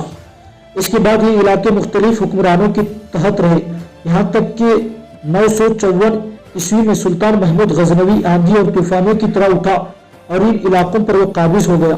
سلطان محمود غزنوی کے بعد تغلق بیگ خراسان پر قابض ہوا اور اس کے بعد خراسان خوارزم شاہیوں کے قبضے میں آ گیا۔ اب انہی خوارزم شاہیوں نے، جن کا مرکزی شہر خوارزم تھا، چونکہ مرو کے حاکم کو قتل کر دیا تھا جو سلطان کا حمایتی تھا، لہٰذا اس کے قتل کا انتقام لینے کے لیے سلطان نے شمال کا رخ کیا۔ دوسری طرف خوارزم کے حکمران محمد خوارزم شاہ کو بھی خبر ہو چکی تھی کہ شہاب الدین اس سے مرو کے حاکم کے قتل کا انتقام لینے کے لیے بڑی تیزی سے اس کی طرف بڑھ رہا ہے، لہٰذا اس نے بھی شہاب الدین کا مقابلہ کرنے کے لیے اپنی تیاریوں کو آخری شکل دی۔ محمد خوارزم شاہ کا مرکزی شہر خوارزم تھا، یہ آخری طرح سے بڑا محفوظ شہر خیال کیا جاتا تھا، اس کے ارد گرد کوہستانی اور بڑے بڑے پتھروں سے بنی ہوئی انتہائی مضبوط اور مستحکم فصیل تھی، اور پھر دریائے جیحون سے ایک نہر نکل کر خوارزم کے مشرق سے گزر گئی تھی، لہٰذا مشرق کی طرف سے یعنی خراسان کی جانب سے اگر کسی کو خوارزم پر حملہ ور ہونا ہوتا تو دریائے جیحون کے کنارے خوارزم کی طرف بڑھتے ہوئے اسے وہ نہر بھی عبور کرنا پڑتی، اور یہ بیک وقت ضرورت اس نہر کو پار کرنے کے لیے جو نہر پر کشتیوں کے پل بنائے گئے تھے وہ پل توڑ دیے جاتے تھے، جس کی بنا پر حملہ وروں کو خوارزم پر حملہ ور ہونے میں دشواریاں کا سامنا کرنا پڑتا۔ یہی وہ جگہ تھی جہاں سکندر اعظم نے بھی چونے کے پتھر اور ڈامر کو ملا کر دریائے جیحون پر ایک بند تعمیر کیا تھا تاکہ ارد گرد کے لوگ آبپاشی کر کے اپنے گزر بسر کر سکے۔ بہرحال دریائے جیحون کے کنارے پہنچ کر سلطان شہاب الدین نے اپنا رخ تبدیل کیا۔ پہلے وہ سیدھا شمال کی طرف بڑھ رہا تھا، اب وہ دریائے جیحون کے کنارے دائیں جانب مڑتے ہوئے مغرب کی رخ پر خوارزم کی طرف جا رہا تھا۔ دوسری طرف محمد خوارزم شاہ کو بھی اس کے مخبر پل پل کی خبریں دے رہے تھے، لہٰذا وہ بھی اپنے لشکر کے ساتھ خوارزم سے نکلا۔ خوارزم کے مشرق میں جو نہر تھی اسے عبور کر کے وہ کھلے میدانوں میں خیمہ زن ہو گیا تھا۔ اس طرح اس نے نہر کے مشرق اور دریائے جیحون کے جنوب کو میدان جنگ میں بنانے کا تہیہ کر لیا تھا۔ سلطان کو بھی دشمن کی نقل و حرکت کی اطلاع مل رہی تھی، لہٰذا وہ بھی بڑی تیزی سے آگے بڑھتا ہوا محمد خوارزم شاہ کے لشکر کے سامنے جا خیمہ زن ہوا۔ اس طرح دونوں لشکر ایک دوسرے کے خلاف معرکہ آری کرنے لگے۔ دونوں لشکر چند روز تک اپنی تیاریوں میں لگے رہے۔ خوارزم شاہ کو امید تھی کہ سلطان غزنی سے دریائے جیحون تک ایک لمبا سفر طے کر کے آیا ہے، چند روز کی جنگ کے بعد اس کے پاس سامان رسد ختم ہو جائے گا، لہٰذا وہ جنگوں کی طوالت سے گھبرا کر لوٹ جانے میں ہی اپنی عافیت خیال کرے گا، لیکن ایسا نہیں ہوا۔ سلطان نے اپنے لشکریوں کو آرام کرنے اور سستانے کا موقع فراہم کرنے کے بعد ایک روز صبح جنگ کی ابتدا کرنے کے لیے اپنے لشکر میں جنگ کے تبل بھجوا دیے تھے۔ اس کے بعد اپنے کام کی ابتدا کرنے کے لیے سلطان نے اپنے لشکر کو آگے بڑھایا، پھر وہ خوارزم شاہیوں پر حملہ ور ہو گیا تھا۔ اس کے ساتھ ہی خوارزمیوں نے بھی جوابی کارروائی کرتے ہوئے بھرپور حملہ کیا۔ دونوں طرف کے لشکری آگ اور خون کا ہیچان بن کر ایک دوسرے کے اوپر ٹوٹ پڑے تھے۔ دریائے جیحون کے پہلو میں سلطان شہاب الدین غوری اور محمد خوارزم شاہ کے درمیان ہولناک رن پڑا۔ اس معرکے میں سلطان شہاب الدین نے خوارزمیوں کو شکست دی اور خوارزم شاہ اپنے مرکزی شہر خوارزم میں محصور ہو گیا۔ اب صورتحال یہ تھی کہ خوارزم شاہ اور شہاب الدین غوری کے درمیان وہ نہر تھی جو دریائے جیحون سے نکل گئی تھی، جس کے گرد و نواح کے علاقے میں آبپاشی کا کام لیا جاتا تھا۔ سلطان کے لیے دشوار یہ تھی کہ اگر وہ اپنا پڑاؤ میدان جنگ سے اٹھا کر نہر کے عبور کرنے کے لیے آگے لگتا تب وہ خوارزم شہر کی جو فصیل تھی اس کے اوپر جو محافظ تھے ان کی تیروں کا نشانہ بنتا تھا، اس لیے کہ فصیل کے اوپر سے چلائے جانے والے تیر نہر کے قریب تک پہنچ سکتے تھے۔ اس بنا پر سلطان نے نہر پار کر کے اپنے پڑاؤ کو شہر کے قریب نہ لا سکا۔ سلطان شہاب الدین نے پڑاؤ تو وہی رکھا جہاں جنگ ہوئی تھی، اس کے بعد اس نے اپنے لشکریوں کو کچھ سستانے کا موقع دیا، پھر اس نے خوارزم شہر پر حملہ ور ہونا شروع کر دیا۔ اب صورتحال کچھ یوں پیدا ہو گئی تھی کہ دن میں کئی مرتبہ سلطان نے نہر کو پار کرنے کا خوارزم شہر پر حملہ ور ہونا ہوتا، شہر کی فصیل پر چڑھنے کی کوشش کرتا، لیکن اس میں کوئی خاص کامیابی نہ ہوئی، اس لیے کہ سلطان کے پاس نہ چھوٹے قلعہ شکن آلات تھے، نہ اس کے پاس منجقیں تھی، اور رسیوں کی سیڑھیاں پھینک کر خوارزم کی فصیل پر چڑھنا انتہائی دشوار اور تکلیف دہ تھا، اس لیے کہ فصیل کے اوپر ان کے انگنت لشکری تھے اور جو ہی سلطان نے لشکر کے نزدیک جاتے اوپر سے تیروں کی بارش کر دی جاتی۔ اس طرح سلطان کے لشکریوں کو فصیل کے اوپر چڑھنے کا موقع نہ ملتا۔ کئی دن بیت گئے، کبھی سلطان نہر کو پار کر کے شہر کے فصیل کے قریب پہنچ جاتا اور کبھی جب وہ نہر کو پار کرتا تو خوارزم شہر سے باہر نکل کر اس پر حملہ ور ہوتا۔ تھوڑی دیر تک دونوں لشکر آپس میں ٹکراتے، اس کے بعد خوارزم شاہ پھر شہر کے اندر محصور ہو جاتا۔ اس طرح جنگوں کا یہ سلسلہ طول پکڑنے لگا تھا۔ ایک روز سلطان شہاب الدین غوری مغرب اور عشاء کے درمیان اپنے خیمے میں اکیلا بیٹھا ہوا تھا۔ خیمے کے دروازے پر ایبا نمودار ہوا۔ ایبا کو دیکھتی سلطان نے اپنے پہلو میں خالی نشیز پر ہاتھ مارا اور پھر ایبا کو مخاطب کر کے کہنے لگا، ایبا آؤ یہاں میرے پاس بیٹھو، میں بڑی بے چینی سے تمہارا انتظار کر رہا تھا۔ ایبا آگے بڑھا، سلطان کے پہلے میں بیٹھ گیا۔ سلطان کچھ دیر تک غور سے ایبا کی طرف دیکھتا رہا۔ سلطان کی اس طرح دیکھنے پر ایبا پریشان ہو گیا، پھر بڑی ارادت مندی سے سلطان کو مخاطب کرتے ہوئے کہنے لگا، سلطان کیا مجھ سے کوئی غلطی ہو گئی ہے؟ کیا کوئی خطا سرزد ہو گئی ہے جو اس طرح آپ مجھے گور کر دیکھ رہے ہیں؟ اگر ایسی کوئی بات ہے تو میں سلطان پہلے ہی معذرت کر لیتا ہوں۔ سلطان کے لبوں پر ہلکا سا تبسم نمودار ہوا، کہنے لگا، ایبا میرے بیٹے یہ بات نہیں، دراصل میں جس گفتگو کا آغاز کرنا چاہتا ہوں تمہاری طرف غور سے دیکھتے ہوئے یہ سوچ رہا ہوں کہ آخر اس گفتگو کا آغاز کیسے کروں۔ سلطان کے الفاظ پر ایبا کچھ سوچتا رہا، کہنے لگا، سلطان کیا اس گفتگو کا تعلق خوارزم شہر پر حملے سے ہے؟ سلطان نے نفی میں سر ہلایا، کہنے لگا، اگر اس کا تعلق خوارزم پر حملہ وروں سے ہوتا تو میں تمہیں اکیلا نہیں اپنے سارے سالاروں کو یہاں بلاتا اور ان سے مشورہ کرتا۔ ایبا نے دوسرا سوال کیا، کیا اس گفتگو کا مرکز حسین خرمل ہے؟ سلطان نے نفی میں گردن ہلائی۔ سلطان نے نفی میں گردن ہلائی۔ ایبا نے کچھ دیر سوچتا رہا، پھر کہنے لگا، آپ نے چونکہ مجھے اکیلے کو بلایا ہے لہٰذا میرا اندازہ ہے تو پھر اس گفتگو کا موضوع میری ذات ہی سے ہو سکتا ہے۔ سلطان پہلے کی نسبت کھل کر مسکرا دیا، کہنے لگا، اب تم صحیح راستے پر آئے ہو۔ ایبا میں نے تمہارے متعلق ہی ایک انتہائی اہم موضوع پر گفتگو کرنے کے لیے تمہیں بلایا ہے۔ بیٹے، نہ حقیقت چھپانا نہ ہی سچائی کو ایک طرف رکھ کر بات کرنا۔ یہاں تک کہتے کہتے رک جانا پڑا سلطان کو، اس لیے کہ بیچ میں ایبا بول اٹھا، سلطان کیا پہلے میں نے کبھی ایسا کیا ہے؟ سلطان نے پھر نفی میں گردن ہلائی، کہنے لگا، نہیں، پہلے تو ایسا کبھی نہیں کیا۔ جس موضوع پر گفتگو کرنے لگا وہ موضوع ہی ایسا ہے کہ تم گفتگو کے دوران مجھے ٹال بھی سکتے ہو۔ ایبا میں کمار دیوی سے متعلق تمہارے جذبات جاننا چاہتا ہوں۔ دیکھو، جو کچھ مجھ سے کہنا چاہا وہ کہنے سے قبل یہ سوچنا کہ کمار دیوی نے کس قدر تمہاری خاطر مصیبتیں برداشت کی ہے۔ کیا نہر والا اور کہاں خوارزم، یہ ہزاروں میلوں کا جو سفر اس نے طے کیا ہے تو اپنی خوشی سے تو نہیں کیا؟ اور پھر یہ بھی سوچو کہ وہ راج محل میں زندگی بسر کرنے کی عادی ہے اور اب وہ ہزاروں میل کے سفر کے ساتھ ساتھ جہاں جہاں بھی پڑا ہوتا ہے خیموں کی زندگی بسر کرنا برداشت کر رہی ہے، زمین کی ننگی پیٹھ پر سوتی ہے۔ حالانکہ میرا خیال ہے وہ اس سے پہلے ایسا کرنے کی عادی نہیں تھی۔ یہاں تک کہنے کے بعد سلطان جب رکا تب ایبا بول اٹھا، سلطان آج آپ نے کمار دیوی سے متعلق گفتگو کر لی ہے تو پھر میں سچائی سے کام لوں گا، کوئی بات آپ سے چھپاؤں گا نہیں۔ آپ نے مجھے ہمیشہ ایک شفیق باپ سے محبت اور شفقت دی ہے۔ سلطان، بات یہ کہ میں شروع میں کمار دیوی سے بے پناہ محبت کرنے لگا تھا۔ جس وقت اس کے یہاں سے بھاگا تھا اس وقت بھی اس سے میں چاہتا تھا۔ اس وقت میں کمار دیوی دونوں نئے عمر تھے، ایک دوسرے کو اپنا نہیں سکتے تھے۔ میں نے نہر والا کا محل وقوع دیکھ لیا تھا۔ آپ کا ارادہ چونکہ ملتان اور اوچ کے بعد نہر والا پر حملہ ور ہونے کا تھا، لہٰذا میں چاہتا تھا کہ نہر والا کے محل وقوع سے آپ کو آگاہ کر دوں۔ اس کے بعد سلطان حالات خراب ہوتے چلے گئے، کمار دیوی کی خبریں مجھ تک پہنچتی رہی، اس لیے کہ ان علاقوں میں ہمارے مخبر بڑی تیزی اور بڑی سرگرمی سے کام کر رہے تھے، اور جب انہوں نے مجھے یہ بتایا کہ کمار دیوی نے اپنی راج مندر میں جا کر سوگند کھائی تھی کہ وہ اس وقت تک شادی نہیں کرے گی جب تک مجھے قتل نہیں کر لے گی، تب سلطان میں اس کمار دیوی سے دور ہٹتا چلا گیا۔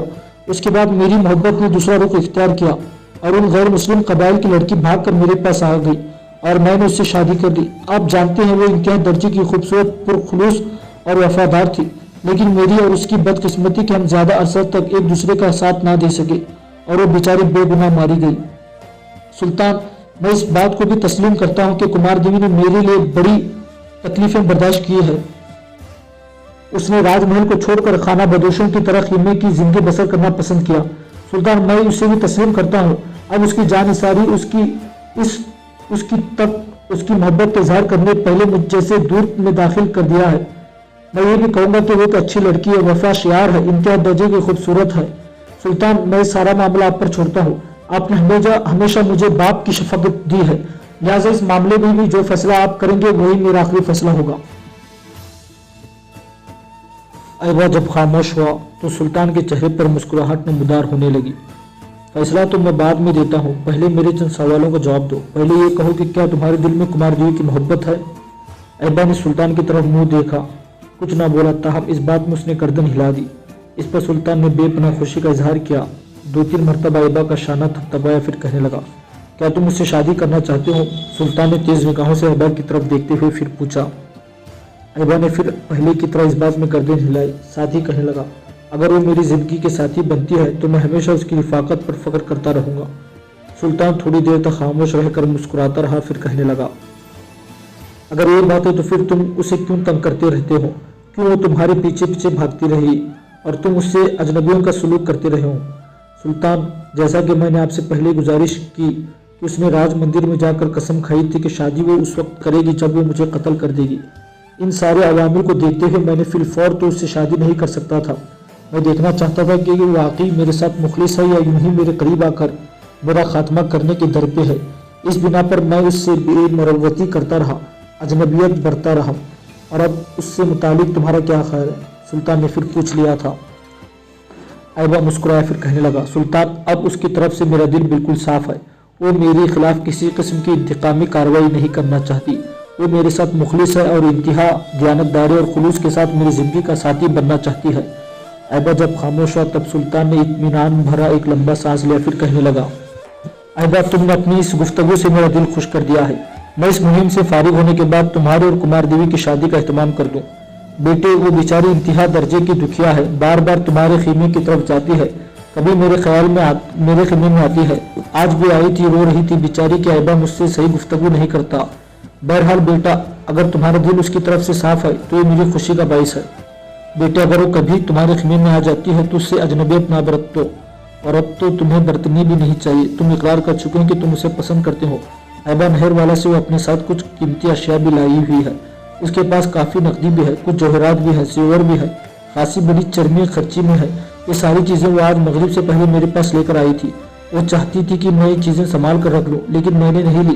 میں نے اسے مشورہ دیا کہ یہ چیزیں یا تو تم اپنے پاس رکھو یا ایبا کو دو، وہ سنبھال کر رکھے گا۔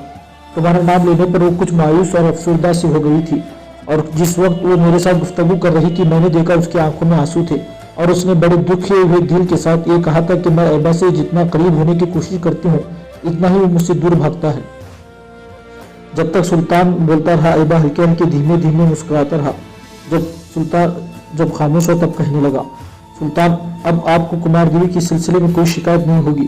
اب چونکہ میں آپ کے سامنے اسے اپنانے کا فیصلہ کر چکا ہوں، لہٰذا میں اسے اپنے ذات کا ایک حصہ خیال کروں گا اور اس کی دیکھ بھال بھی کروں گا۔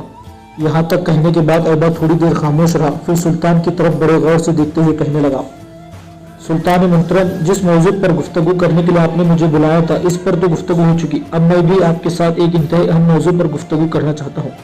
سلطان، وہ موضوع انتہائی اہمیت کا حامل ہے اور ہو سکتا ہے آپ مجھ سے اس سلسلے میں اتفاق نہ کریں، لیکن جو کچھ میں دیکھ رہا ہوں اور جو کچھ میری دلی جذبات ہیں ان کا اظہار میں آپ سے ضرور کروں گا۔ سلطان، میں حسین خرمل کو ایک عرصے سے جانتا ہوں اور اس کے ساتھ اٹھتا بیٹھتا رہا ہوں، جنگوں میں بھی اس کے ساتھ حصہ لیتا رہا ہوں، اس کے جذبات، اس کے احساسات، اس کے رویے سے بھی اچھا خاصا واقف ہوں، لیکن یہاں آنے کے بعد سلطان میں اس میں کچھ تبدیلی دیکھتا ہوں۔ ایبا کے ان الفاظ پر سلطان چونکا تھا اور پھر اس کی طرف دیکھتے ہوئے کہنے لگا، کیسی تبدیلی؟ سلطان، خوارزم شاہ کے ساتھ یہاں صف آرا ہونے سے پہلے پڑاؤ کے اندر ایک جگہ وہ اپنے ان سالاروں اور قریبی ساتھیوں سے گفتگو کر رہا تھا کہ جو اس کے تحت کام کرتے ہیں۔ جب میں ان کے نزدیک گیا تو میں نے محسوس کیا کہ مجھے دیکھتے ہی اس نے بات کا رخ بدل دیا اور نیا موضوع شروع کر دیا۔ اس کے اس رویے نے مجھے ایک طرح سے ایک شک میں مبتلا کر دیا۔ میں نے اس وقت آپ پر اظہار نہیں کیا، لیکن میں اس کی کھوج میں لگ گیا تھا۔ اس کے بعد میں کئی مواقع پر جان بوجھ کر اس سے ملنے کے لیے گیا، اور خاص کر میں اس وقت اس سے ملنے کے لیے جاتا رہا جس وقت وہ اپنے ماتحت سالاروں اور قریبی ساتھیوں کے ساتھ بیٹھ کر گفتگو کر رہا ہوتا تھا۔ تو میں نے دیکھا مجھے دیکھتے ہی ایک تو وہ اس کے چہرے کی حالت تبدیل ہو جاتی تھی، دوسری فوراً بات پر بدل دیا جاتا تھا۔ بس اس کے اس رویے نے مجھے مشکوک بنا دیا ہے۔ ایبا خاموش ہونے پر سلطان تھوڑی دیر تک گہری سوچوں میں ڈوبا رہا، کچھ سوچتا رہا، پھر ایبا کی طرف دیکھتے ہوئے کہنے لگا، ایبا، اس سے پہلے حسین خرمل نے کبھی ایسا رویوں کا اظہار تو نہیں کیا، نہ ہی میں نے کبھی اس کی جانثاری کی، اس کے خلوص میں کسی قسم کے شک کی گنجائش دیکھی ہے۔ अब अगर वो अपने रवैयों में तब्दीली करना चाहता है तो ऐबा तुम जानते हो मैं तो अपने सारे काम खुदा वंदे कुद्दूस पर छोड़ता हूँ। अगर इन इलाकों में उसने मेरी मुकद्दर में नाकामी लिखी हुई है तो उस नाकामी को कामयाबी में कोई तब्दील नहीं कर सकता, और अगर खुदा ने मेरी किस्मत में यहाँ कामयाबी होना लिखा है तो मेरी इस कामयाबी पर कोई स्याही फेर कर कोई इसे जिल्लत और रुसवाई में तब्दील नहीं कर सकता। सुल्तान थोड़ी देर रुका, फिर अपनी बात को आगे बढ़ाते हुए कह रहा था, ऐबा तुम्हें परेशान होने की जरूरत नहीं है। हुसैन खरमल जो करना चाहता है कर ले, आखिर फैसला तो वही होगा जो मेरा अल्लाह चाहेगा। इसके साथ ही ऐबा अपनी जगह पर उठा और सुल्तान के खीमे से निकला। तेज तेज चलता हुआ जब वह अपने खीमे में दाखिल हुआ तो ठिठक कर दरवाजे ही पर खड़ा हो गया, इसलिए कि खीमे के में उस वक्त कुमार देवी बैठी हुई थी। उसने अपने सामने खाने के बर्तन लगाए हुए थे और खाने के बर्तनों के ऊपर उसने सफेद रंग का एक बारीक कपड़ा बिछाते हुए खाने की सारी अशिया को ढांप रखा था और चुपचाप बैठी शायद ऐबा ही का इंतजार कर रही थी। ऐबा अंदर दाखिल हुआ, कुमार देवी के सामने जाकर बैठ गया, फिर बड़े नरम लहजे में उसे मुखातब करके कहने लगा, तुम कब से यहाँ आई बैठी हो। इसके इस रवैये को कुमार देवी ने भी महसूस किया था, लिहाजा वो भी बड़े शीरी लहजे में कहने लगी, मुझे यहाँ आई थोड़ी देर हुई, यहाँ आई तो पता चला कि खीमा खाली है। मैंने किसी से पूछा ही नहीं कि आप कहाँ गए हैं, बस चुपचाप यहाँ बैठ गई और आपका इंतजार करने लगी। ऐबा ने सामने बारीक कपड़े की तरफ इशारा करते हुए कहने लगा, और तुमने ढांप कर क्या रखा हुआ है। जवाब में कुमार देवी ने एक लंबा सांस लिया, बड़े गौर से ऐबा की आंखों में आंखें डालकर देखा, फिर कहने लगी, आज मैं आपके साथ आखिरी फैसला करने आई हूँ। ऐबा ने पहले मुस्कुराकर उसकी तरफ देखा, फिर दोनों हाथ जोड़कर बुलंद के और खीमे की छत की तरफ देखते हुए कहने लगा, या अल्लाह रहम। इसकी और इस अदा पर कुमार देवी की हंसी आ गई थी, खुलखिलाकर हंस पड़ी। उसके दोनों हाथ पकड़कर अलहदा किए, फिर कहने लगी, आप मुझे हंसाने की कोशिश ना करें, जो मैं कहना चाहती हूँ गौर से सुने। ऐबा चुपचाप बैठ गया, कहने लगा, अच्छा कहो क्या कहना चाहती हूँ। कुमार देवी ने फिर गौर से उसकी तरफ देखा, फिर कहने लगी, मैं ये खाना लेकर आई हूँ, आपकी आमद तक मैंने खाने के बर्तन ढांप कर रखे हुए थे, इसमें मेरा और आप दोनों का खाना है। अगर आपने आज मेरे साथ यहाँ बैठकर खाना ना खाया तो मैं जानूंगी मैं आपके काबिल नहीं हूँ और आप मुझसे नफरत करते हैं। इसके बाद अपने लिबास के अंदर से खंजर कुमार देवी ने निकाला और वो खंजर उसने एक तरफ रखते हुए बड़े अज़्म में कहना शुरू किया, ये खंजर देख रहे हो, अगर आपने आज मेरे साथ बैठकर इस तरह खाना ना खाया जिस तरह जिंदगी के दो साथी बैठकर खाते हैं, तो ये खंजर मैं अपने जिस्म में उतार कर हमेशा के लिए अपना खात्मा कर लूंगी। इसके बाद मैं जीना पसंद नहीं करूंगी, मैं इसी जिंदगी पर लानत भेज दूंगी। ऐबा थोड़ी देर तक मुस्कुराकर कुमार देवी की तरफ देखता रहा, फिर खाने के बर्तन के ऊपर जो बारीक पड़ा हुआ था उसने उठाया, मुस्कुराकर कुमार देवी की तरफ देखते हुए कहने लगा, कुमार देवी, खाना तो मैं तुम्हारे साथ जरूर खाऊंगा और अब तो अक्सर बेशतर तुम्हारे ही साथ खाना पड़ेगा। ऐबा के इन अल्फाज ने कुमार देवी की हालत ही बदल कर रख दी थी। चेहरा खुशी से टिमटिमा उठा था, आंखों में दूर दूर तक तमानियत की चमक थी और होठों पर दिल मोह लेने वाला दिलफरेज किस्म का तबस्सुम था। उसमें होठों पर ऐबा को मुखातब करके कुछ कहना ही चाहती थी कि ऐबा ने बोला, उसका खंजर उठाया और गोद में रखते हुए कहने लगा, कुमार देवी, इस खंजर को अपने पास ही रखो, हो सकता है किसी मौके पर ये मेरे ही खिलाफ तुम्हारे काम आए। कुमार देवी बेचारी बुझ गई थी, एकदम उठकर उसने ऐबा के मुंह पर हाथ रख दिया, कहने लगी, ऐसे अल्फाज कहने से तो बेहतर है आप अपने हाथों से ही मुझे खंजर मार कर मेरे जिस्म में उतार दे। ये खंजर मैं आपके खिलाफ इस्तेमाल कर सकती हूँ। क्या कुमार देवी ऐबा के खिलाफ ऐसी हरकत कर सकती है? ऐबा ने गौर से उसकी तरफ देखा, फिर पूछ लिया, पर वो तुम्हारी राज मंदिर की सौगंध किधर गई? जवाब में कुमार देवी मुस्कुराई कहने लगी, लानत भेज दे, मैंने उस सौगंध पर, उस वक्त मैं हिंदू थी, अब एक मुसलमान लड़की हूँ और पिछले जितने रवैये थे सारे रात की तरह हवा में उड़ गए हैं, खत्म हो गए हैं। इस मौके पर अजीब से अंदाज में ऐबा ने कुमार देवी का हाथ अपने हाथ में ले लिया, उसके हाथ को बोसा दिया, उसका गाल थपथपाया, फिर कहने लगा, कुमार देवी, तुम्हारे और मेरे पुराने रवैये और हालात खत्म है, अब मैं तुम पर पूरा भरोसा और इत्मीनान करता हूँ। आज के बाद जो तुम चाहोगी वही होगा, मैं तुम्हारे किसी इरादे के खिलाफ वर्जी नहीं करूंगा। कुमार देवी इन अल्फाज के जवाब में खुशी में पूरी ना समा रही थी, यहाँ तक कि ऐबा ने फिर उसे मुखातिब किया, और खाना शुरू करे। कुमार देवी ने उससे इत्तेफाक किया, दोनों चुपचाप खाने लगे। खाने के बाद मशकीज़े से कुमार देवी ने खुद पानी डालकर ऐबा को पिलाया, खाने के बर्तन उठाकर उसने एक तरफ रख दिए, फिर ऐबा को कहने लगी, अब आप बताइए कि आप कहाँ गए हुए थे। साथ ही कुमार देवी खिसक कर ऐबा के करीब हुई बैठी। ऐबा मुस्कुराए कहने लगा, सुल्तान ने मुझे बुलाया था और मैं उन्हीं के पास से उठकर आया हूँ। कुमार देवी ने गौर से उसकी तरफ देखा, फिर पूछ लिया, क्यों, खैरियत तो है? सुल्तान ने तुम्हारे मुतालिक भी गुफ्तगू की थी और मेरे मुतालिक गुफ्तगू की थी? चौंकने के अंदाज में कुमार देवी ने ऐबा से पूछ लिया। फिर सुल्तान से जो गुफ्तगू हुई थी उसकी सारी तफसील ऐबा ने बता दी। ऐबा, मेरे पास अल्फाज नहीं है जो इस्तेमाल करके तुम्हारा शुक्रिया अदा कर सकूं। اس لیے کہ ایبا نے کمار دیوی کے منہ پر ہاتھ رکھ دیا، کہنے لگا ایسے بیگانے کی باتیں نہیں کرتے، شکریہ اپنوں کا نہیں پرایوں کا کیا جاتا ہے، کیا میں تمہاری نگاہوں میں پرایا ہوں؟ کمار دیوی نے نفی میں گردن ہلائی، پھر کہنے لگی پھر بھی مجھے آپ کا ممنون ہونا چاہیے، آپ نے میرے حق میں فیصلہ دیا۔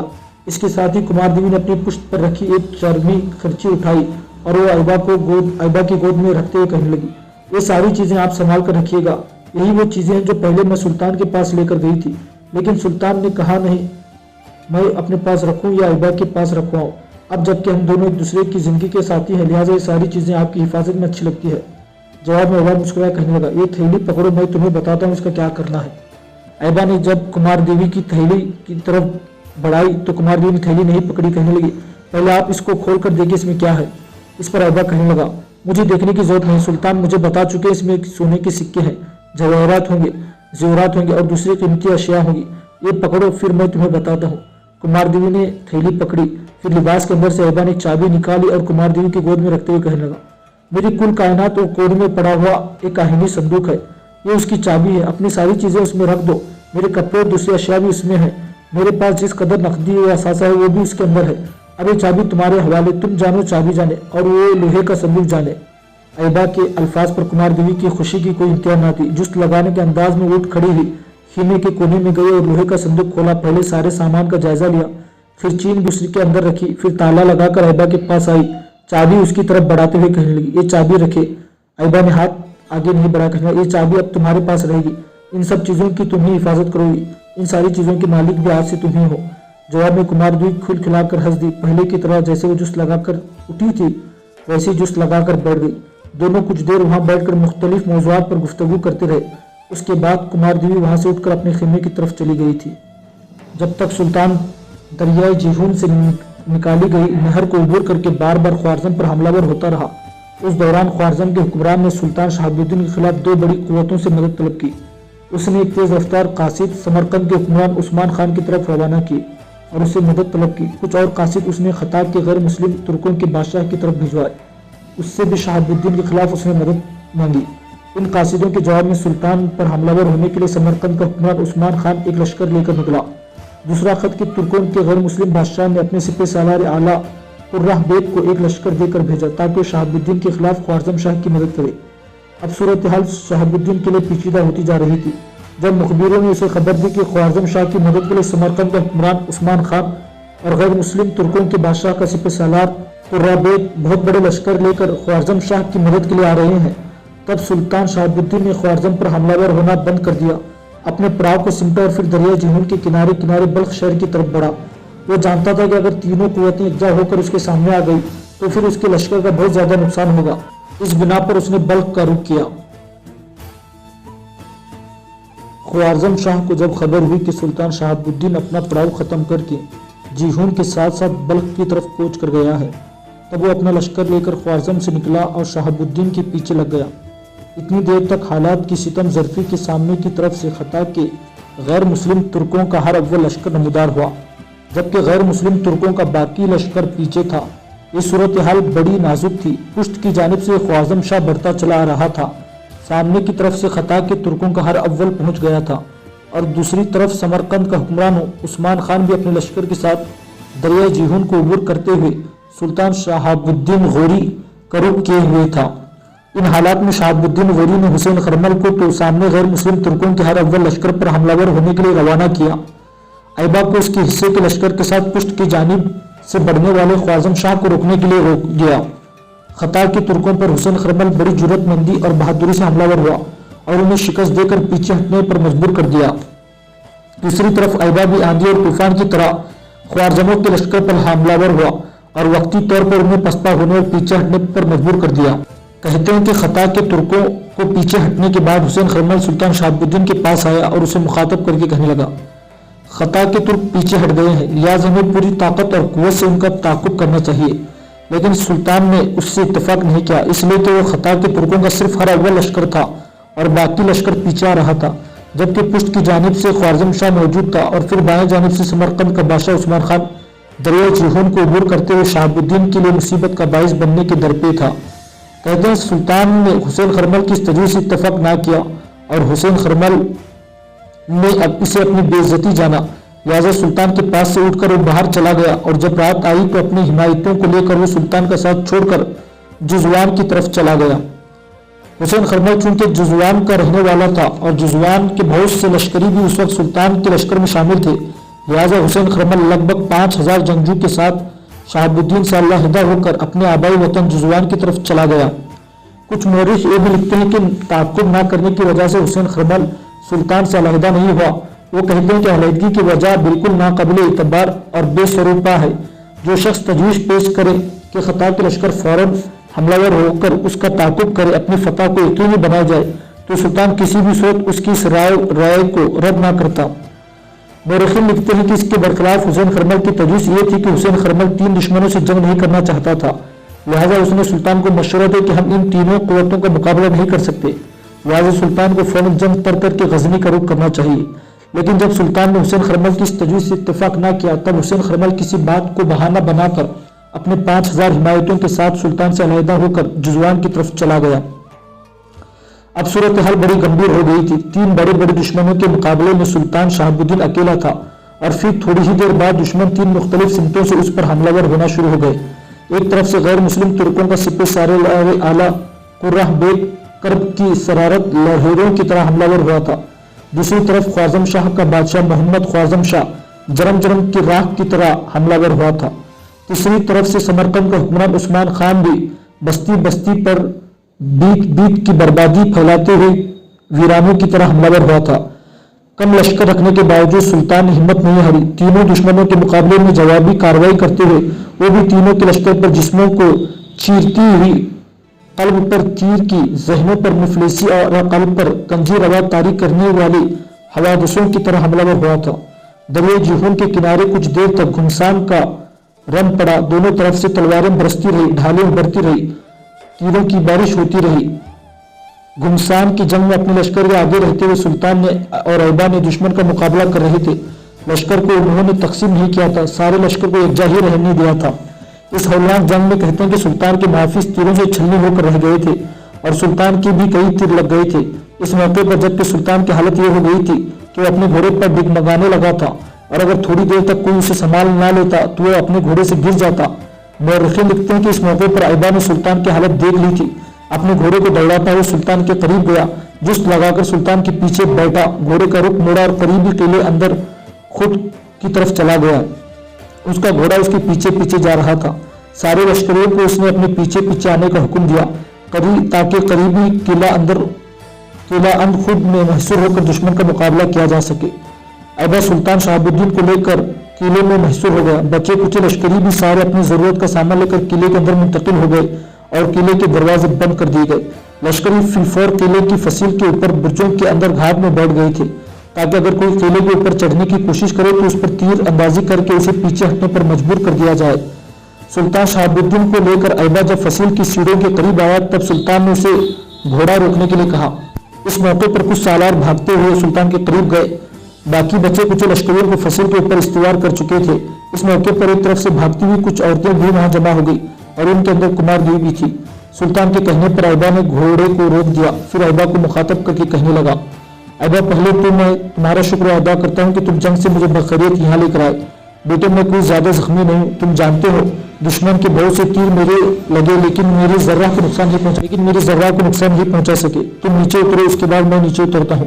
اس موقع پر ایبا عجیب سے شش و پنج میں پڑا گیا تھا۔ جب اس نے اترنے میں کچھ دیر لگائی تب سلطان نے مڑ کر اس کی طرف دیکھا اور پوچھا، کیا بات ہے بیٹے، تم نیچے کیوں نہیں اتر رہے ہو؟ اس موقع پر جو سالار قریب آئے تھے ایبا کی حالت دیکھتے ہوئے دنگ رہ گئے تھے، اس لیے کہ ایبا کے رانوں اور دونوں پنڈلیوں کے اندر کئی تیر پیوست ہوئے تھے۔ دوسری طرف کمار دیوی نے جب قریب آ کر ایبا کی حالت دیکھی تو اس بیچاری نے دکھ اور غم میں اپنا سر تھام لیا اور آگے بڑھی۔ اس موقع پر وہ ایبا کو مخاطب کر کے کچھ کہنا ہی چاہتی تھی کہ ایک سالار سلطان کے قریب گیا اور سلطان کو مخاطب کر کے کہنے لگا، سلطان پہلے آپ گھوڑے سے اتریے، ایبا کے رانوں اور پنڈلیوں کے اندر کئی تیر پیوست ہیں، آپ اتریں گے تو پھر وہ آرام سے اتر سکے گا۔ اس سالار کے الفاظ پر سلطان فکر مند ہو گیا، نیچے اترا، اس نے دیکھا کئی تیر واقعی ایبا کے رانوں اور پنڈلیوں میں پیوست ہو گئے تھے۔ کچھ دیر تک سلطان حیرت سے اس کی طرف دیکھتا رہا اور پھر ایک سالار کو مخاطب کر کے کہنے لگا، ایبا کو سہارا دے کر نیچے اتارو۔ اس موقع پر ایبا نے نفی میں گردن ہلائی اور سلطان کو کہنے لگا، सुल्तान, ये तीर मुझे इस वक्त लगे जब मैं आपको लेकर मैदान जंग से भागा। पुष्ट की जानिब से हम पर तीर अंदाजी की गई, जिसकी वजह से तीर लगे। मैं घोड़े से नहीं उतरूंगा। पहले मेरी राहों और पिंडलियों से तीर निकलवाई, बाद में उतरता हूँ। इस मौके पर जज्बात से बेकाबू होकर कुमार देवी करीब आई और उसे मुखातब करके कहने लगी, पहले आप नीचे उतरे, फिर आपको यहाँ सीढ़ियों पर लिटा कर तीर निकाले जाएंगे। अबा ने फिर नपी में गर्दन हिलाई। तब सुल्तान कहने लगा, तबीब को बुलवा और यही बैठे बैठे इसकी तीर निकालो, वो ठीक कहता है। एक लश्करी भागा गया और तबीब को बुला कर ले आया। पहले तीर निकालने गए, फिर अयबा नीचे उतरा, उसे सीढ़ियों पर लिटाकर तबीब ने जख्मियों पर मरहम पट्टी लगाकर पट्टियां बांध दी। मरहम पट्टी कर आने के बाद अयबा जब उठ कर बैठ गया, तब सुल्तान ने उसकी तरफ देखा और एहतियातन कहने लगा, तुम बैठो नहीं, इसी तरह लेटे रहो। पहले मैं किले के अंदर तमाम आराम और सुकून का एहतमाम करता हूँ, उसके बाद फसिल पर जाकर फसिल के इस्तेहकामात का जायजा लेता हूँ। यहाँ तक कहने के बाद सुल्तान रुका, फिर मजीद अयबा के करीब होते हुए कहने लगा, बेटे जिस जंग के लिए आए थे यूं जानो जंग तो हम हार चुके हैं। हालात का कुछ पता नहीं कि आगे हम पर क्या बीते, मेरे साथ क्या होगा, तुम पर क्या गुजरेगी। इसलिए मैं चाहूंगा कि आज ही तुम्हारा और कुमार देवी का निकाह पढ़ा दिया जाए, ताकि जितने दिन हम यहाँ मैसूर रहे वो बीवी के हिस्से से तुम्हारा देखभाल करती रहे। इस मौके पर तबीब जिसने अयबा के जख्मों की मरहम पट्टी की थी, वो सुल्तान की तरफ देखते हुए कहने लगा, सुल्तान जब ये काम करना ही है तो इसमें ताखिर क्यों? इस किले के अंदर हम अजनबी है। जिस वक्त आप इन इलाकों की तरफ आए थे तो उस वक्त भी किला खाली था और आपने इस किले का जायजा लिया था। ये तो खुदा का शुक्र है कि इस किले के करीब दुश्मन से हमारा टकराव हुआ और हम बचकर इस किले में मंसूर हो गए। तबीब के इस मशवरे को सुल्तान ने पसंद किया। कुमार देवी को मुखातब करके कहने लगा, कुमार देवी यही फसील की सीढ़ियों पर बैठ जाओ, बेटी अभी और इसी वक्त ये तबीब तुम्हारा निकाह का इंतजाम करेगा। कुमार देवी बेचारी शर्माने लगी थी, गर्दन झुकाकर आगे बढ़ी, अयबा के पहलू में बैठ गई। सुल्तान भी वहां बैठा, कुछ सालार भी वहां आ गए और उन सब की मौजूदगी में अयबा और कुमार देवी का निकाह पढ़ा दिया गया। निकाह से फारिग होने के बाद सुल्तान अपनी जगह पर उठ खड़ा हुआ। कुमार देवी को कहने लगा, कुमार देवी मैं अभी अपने कुछ लश्करी भेजता हूँ, किले के अंदर किसी कमरे की सफाई सुथराई कराते हैं, वहां तुम अयबा को अपने साथ ले जाना, उसे आराम करने देना, देखभाल भी करना। इस मौके पर कुमार देवी बड़े प्यार बड़े शौक से अयबा की तरफ देखने लगी थी। उस दौरान अयबा को न जाने क्या सोची अपनी जगह पर उठ खड़ा हुआ और सुल्तान की तरफ देखते हुए कहने लगा, सुल्तान मैं अपाहिज नहीं हुआ हूँ कि जाकर कमरे में आराम करूं। सरमा की वजह से मैं चूंकि मोटा और दबीस लिबास पहने हुए था, लिहाजा तीरों ने मेरी पिंडली और रानों पर कोई खास असर नहीं किया, मामूली जख्म है, खुद ही ठीक हो जाएंगे। सुल्तान अब जबकि कुमार देवी मेरी बीवी है, हम दोनों मियाँ बीवी फसील के ऊपर एक बुर्ज में बैठेंगे और फिर देखते हैं कि उस बुर्ज के सामने और दाएं बाएं कौन नजदीक आकर फसील पर चढ़ने की कोशिश करता है। सुल्तान जहां तीर अंदाजी में मेरा निशाना अच्छा है, वहां कुमार देवी का निशाना भी बेखता है और आज हम दोनों मियाँ बीवी फसील के ऊपर किसी बुर्ज में बैठकर अपना फर्ज अदा करेंगे। इस मौके पर जब सुल्तान ने सवालिया अंदाज में कुमार देवी की तरफ देखा तो वो मुस्कुराते हुए कहने लगी, सुल्तान अयबा ठीक कहकर हम दोनों मियाँ बीवी फसील के ऊपर बुर्ज में बैठेंगे और फिर देखेंगे कि हमारे दाएं बाएं और सामने से कौन सा फसील नजदीक आता है। कुमार देवी के इन अल्फाज पर सुल्तान खुश हो गया, दोबारा उसे मुखातब करके कहने लगा, बेटे हालात की सितम ज़रफ़ी देखो, मैं तुम दोनों की शादी शान और शौकत से करना चाहता था, लेकिन तुम्हारी शादी हुई भी तो इंतहाई बेबसे बेकसी की हालत में फसील की इन सीढ़ियों के ऊपर। कुमार देवी मुस्कुराकर कहने लगी, सुल्तान हम दोनों के लिए क्या एक कम शहादत है कि आपकी मौजूदगी में हम दोनों का निकाह हो गया। जवाब में सुल्तान मुस्कुराए, फिर अयबा और कुमार देवी दोनों एक दूसरे का हाथ थामते हुए सीढ़ियां चढ़ने लगे थे। इस मौके पर अयबा के कमर में हाथ डालकर कुमार देवी ने उसे सहारा देने की कोशिश की, पर अयबा कहने लगा, कुमार देवी मैं बिल्कुल ठीक हूँ, तुम्हें फिक्रमंद होने की जरूरत नहीं है, सीढ़ियां चढ़ना तो बहुत दूर की बात, मैं भाग भी सकता हूँ। अयबा के अल्फाज पर उसकी तरफ देखते हुए कुमार देवी मुस्कुरा रही थी। दूसरी तरफ सुल्तान भी अपने सालारों और दीगर लोगों के साथ फसील की सीढ़ियां चढ़ने लगा था। अयबा और कुमार देवी एक बुर्ज के अंदर बैठे हुए थे। सुल्तान ने दूसरी बुर्जों के अंदर अपने लश्करी बैठा दिए। दूसरी तरफ तीनों लश्कर यानी कुर्राह बेग, उस्मान खान और मोहम्मद ख्वारजम शाह शहर के करीब आकर पड़ाव कर गए थे। इस मौके पर कुर्राह बेग और ख्वारजम शाह दोनों शहर पर हमलावर होना चाहते थे, लेकिन समरकंद का हुक्मरान उस्मान खान आड़े आया। वो मोहम्मद ख्वारजम शाह को अलहदा ले गया और मुखातब करके कहने लगा, अगर आप दोनों ने फसील पर हमलावर होने की कोशिश की तो मैं तुम दोनों का साथ नहीं दूंगा, वापस चला जाऊंगा। तुम ये ख्याल कर रहे हो कि फसील पर हमलावर होकर तुम शहाबुद्दीन को जिंदा गिरफ्तार कर लोगे और काबू पा लोगे, ऐसा नामुमकिन है। याद रखना इस वक्त वो हम तीनों के सामने बेबस है। हम लोग ये नहीं सोचते कि गजनी का शहंशाह है, वैसे इलाका उसके तहत है और पूरे हिंदुस्तान की हुक्मरानी उसके पास है। कुतुबुद्दीन ऐबक हिंदुस्तान में उसका नायब है। जब हिंदुस्तान में कुतुबुद्दीन ऐबक, गजनी और गौर में शहाबुद्दीन के नायबों को खबर होगी कि शहाबुद्दीन ने अंदखोद के किले में महसूर होकर अपनी जान बचाई है, तो याद रखना हिंदुस्तान और गजनी और गौर से ऐसे लश्कर आएंगे जो हम तीनों को तहस नहस करके रख देंगे। क्या तुम अपनी बर्बादी चाहते हो? یہاں تک کہنے کے بعد عثمان خان جب خاموش ہوا تب محمد خوارزم شاہ نے اسے مخاطب کیا، تم چاہتے کیا ہو بیٹے؟ میں چاہتا ہوں کہ شہاب الدین کو اس حال پر چھوڑ کر ہمیں اپنے علاقوں کی طرف واپس چلے جانا چاہیے۔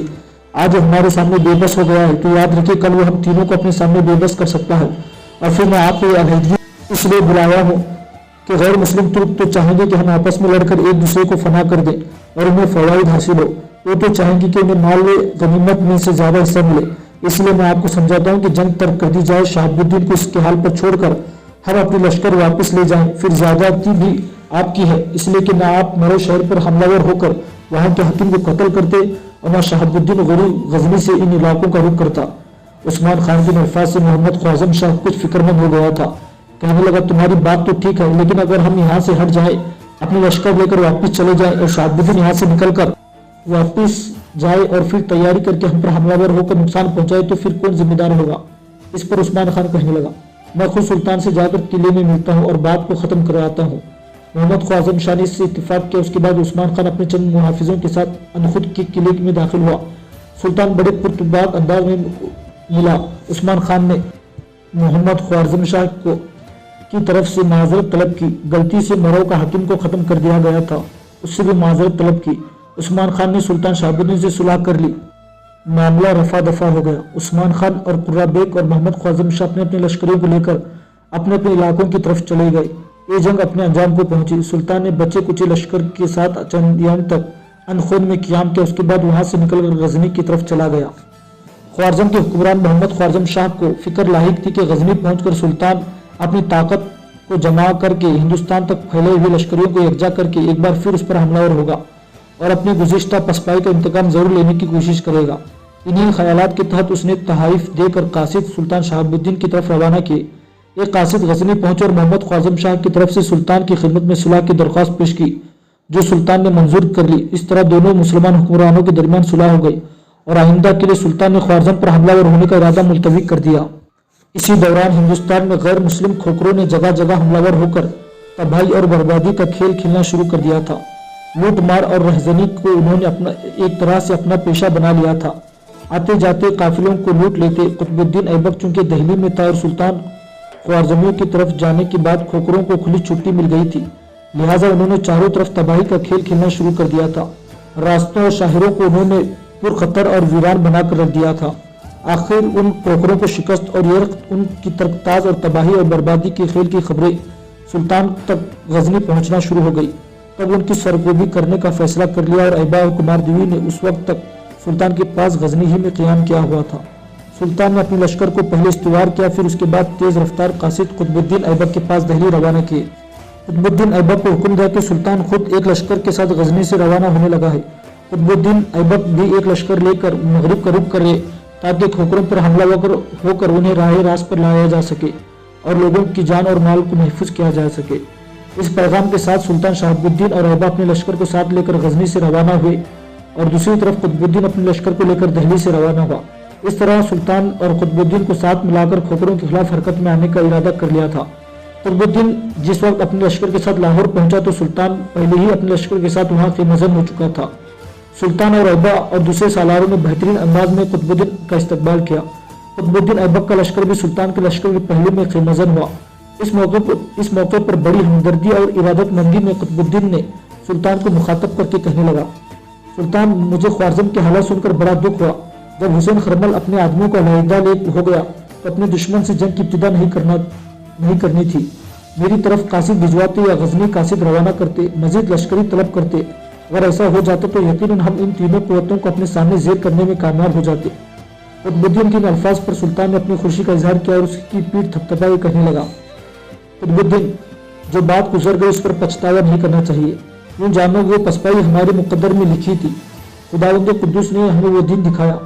تم نے ایبا کو مبارکبادی نہیں دی۔ قطب الدین نے پہلے غور سے ایبا کی طرف دیکھا، پھر استفہامیہ سے انداز میں سلطان کو مخاطب کر کے کہنے لگا، سلطان کیسی مبارک؟ سلطان کے لبوں پر ہلکا سا تبسم نمودار ہوا، کہنے لگا، اس کی اور کمار دیوی کی شادی ہو چکی ہے، یہ دونوں میاں بیوی ہیں۔ یہ خبر سن کر قطب الدین ایسا خوش ہوا، کچھ دیر تک مسکراتے ہوئے ایبا کی طرف دیکھتا رہا، پھر آگے بڑھ کر اس نے ایبا کو گلے لگا کر اس کے کان میں مبارکبادی دی۔ ساتھ ہی قطب الدین نے ایبا سے کچھ کہنا چاہا تھا۔ سلطان پھر بول اٹھا، اب تم دونوں اپنے سالاروں کے ساتھ لے کر لشکر کے قیام اور کھانے کا اہتمام کرو۔ जवाब में कुतुबुद्दीन सुल्तान की तरफ देखते हुए कहने लगा, मोहतरम सुल्तान, आप अपने खीमे में जाइए, मैं और ऐबा दोनों मिलकर सारा इंतजाम संभाल लेते हैं। इस जवाब पर सुल्तान ने अपनी खुशनुदी का इजहार किया और वहां से हट गया। सुल्तान के जाने के बाद कुतुबुद्दीन ने ऐबा को मुखातब किया, चलो पहले मुझे कुमार देवी के पास लेकर चलो, मैं उसे मुबारकबाद देना चाहता हूँ। उसके बाद लश्कर की क़याम और खाने का इस्तेमाल करते हैं। ऐबा खुश हो गया, कुतुबुद्दीन को लेकर अपने खीमे की तरफ गया। खीमे में उस वक्त कुमार देवी बैठी खीमे का सामान दुरुस्त कर रही थी। जो उसने खीमे के दरवाजे पर ऐबा के साथ कुतुबुद्दीन को देखा, हाथ में पकड़े हुए कपड़े उसने एक तरफ रख दिए, खीमे के दरवाजे के करीब आए और बेपनाह खुशी का इजहार करते हुए कुतुबुद्दीन को मुखातब करके कहने लगी, भाई मैं आपको अपने खीमे के दरवाजे पर खुश आमदीद कहती हूँ। कुमार देवी के इन अल्फाज पर कुतुबुद्दीन ऐबक के चेहरे पर खुशी की लहरें बिखर गई। आगे बढ़कर कुमार देवी के सर पर हाथ रखा, फिर बड़ी हमदर्दी में कहने लगा, मेरी बहन, मैं तुम्हारी कामयाबी पर तुझे मुबारकबाद पेश करता हूँ। तूने अपना गोहर मकसूद अदा किया हुआ था और देख तेरी कोशिशें कामयाब हुई। तूने जो नहर वाला से ख्वारज़म तक सफर किया, आखिर तुझे उस सफर का फल मिल कर रहा। ये कहो कि तुम दोनों की शादी कहाँ हुई?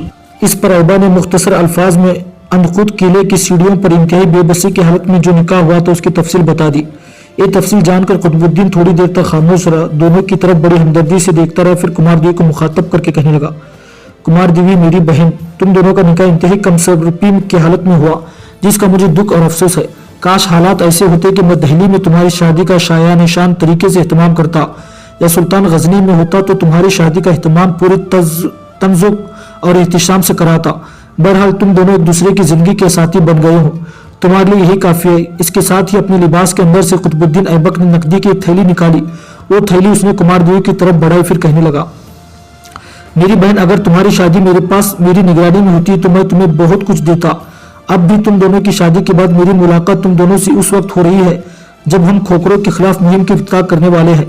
नकदी की ये थैली रखो, इसमें सुनहरी सिक्के हैं, ये मैं तुम्हें तुम्हारी शादी की खुशी में पेश करता हूँ। कुमार देवी ने बड़ी ममनूनियत से कुतुबुद्दीन की तरफ देखा, फिर कहने लगी, भाई हमारे पास नकदी बहुत है, मैं नहर वाला से खाली हाथ नहीं चली थी। मेरे पास नकदी के अलावा जेवरात और कीमती जवाहरात भी थे जो इस वक्त हमारे पास है। कुमार देवी खामोश हुई तो बड़े गौर से उसकी तरफ देखते हुए कुतुबुद्दीन कहने लगा, मेरी बहन, वो तुम्हारा असासा है, तुम्हारे काम आएगा। ये मैं तुम्हें तुम्हारी शादी की खुशी के मौके पर दे रहा हूँ। कुतुबुद्दीन के इन अल्फाज पर कुमार देवी इस्तेफहामिया और किसी कदर बड़े गौर से ऐबा की तरफ देखने लगी थी। इसके इस तरह देखने के अंदाज को कुतुबुद्दीन समझ गया, लिहाजा कुतुबुद्दीन ऐबा को कहने लगा, ऐबा जब तक तुम इजाजत नहीं दोगे लगता है कुमार देवी नकदी नहीं लेगी। ऐबा ने जब मुस्कुराते हुए सर के इशारे से नकदी लेने के लिए कहा, तब कुमार देवी मुस्कुराते हाथ आगे बढ़ाकर उसने नकदी की थैली ले ली। इस मौके पर कुमार देवी को मुखातब करके ऐबा कहने लगा, कुमार देवी तुम आराम करो, मैं और अमीर दोनों जरा इन लश्करियों के क़ियाम का अलावा सारे लश्कर के खाने का एहतमाम करते हैं और थोड़ी देर तक लौटता हूँ। सुल्तान शहाबुद्दीन और कुतुबुद्दीन ऐबक दोनों अपने लश्कर को लेकर खोखरों पर हमलावर हुए। उनकी खूब सरगोबी की, उनमें जो शरकश थे उनका खात्मा कर दिया और जिन्होंने इताअत फरमा बरदारी कबूल कर ली उन्हें माफ कर दिया। इस तरह खोखरों को उनके लिए कोई खूब सजा मिली।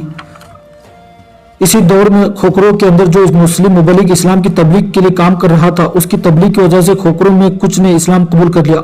खोखरों का सरदार भी हल्का बगोश इस्लाम हो गया और उसने उस मुस्लिम मुबल्लिग से पूछा, अगर मैं मजहब इस्लाम कबूल करने के लिए सुल्तान की खिदमत में हाजिर हूँ तो मेरे साथ क्या बर्ताव करेगा?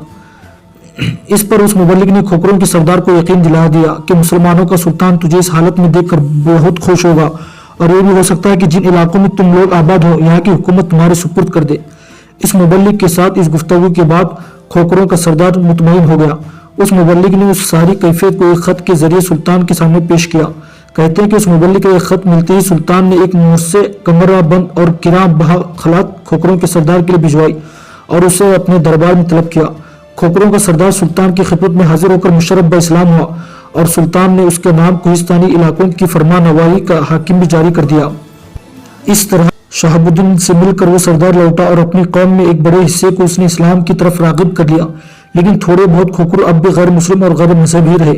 खोखरों का मामला तय करने के बाद सुल्तान ने तो अपने लश्कर के साथ लाहौर ही में क़याम किया, जबकि कुतुबुद्दीन जो लश्कर लेकर आया था उसे दिल्ली की तरफ रवाना कर दिया गया। ऐबा का मामला सुल्तान के सामने पेश किया गया।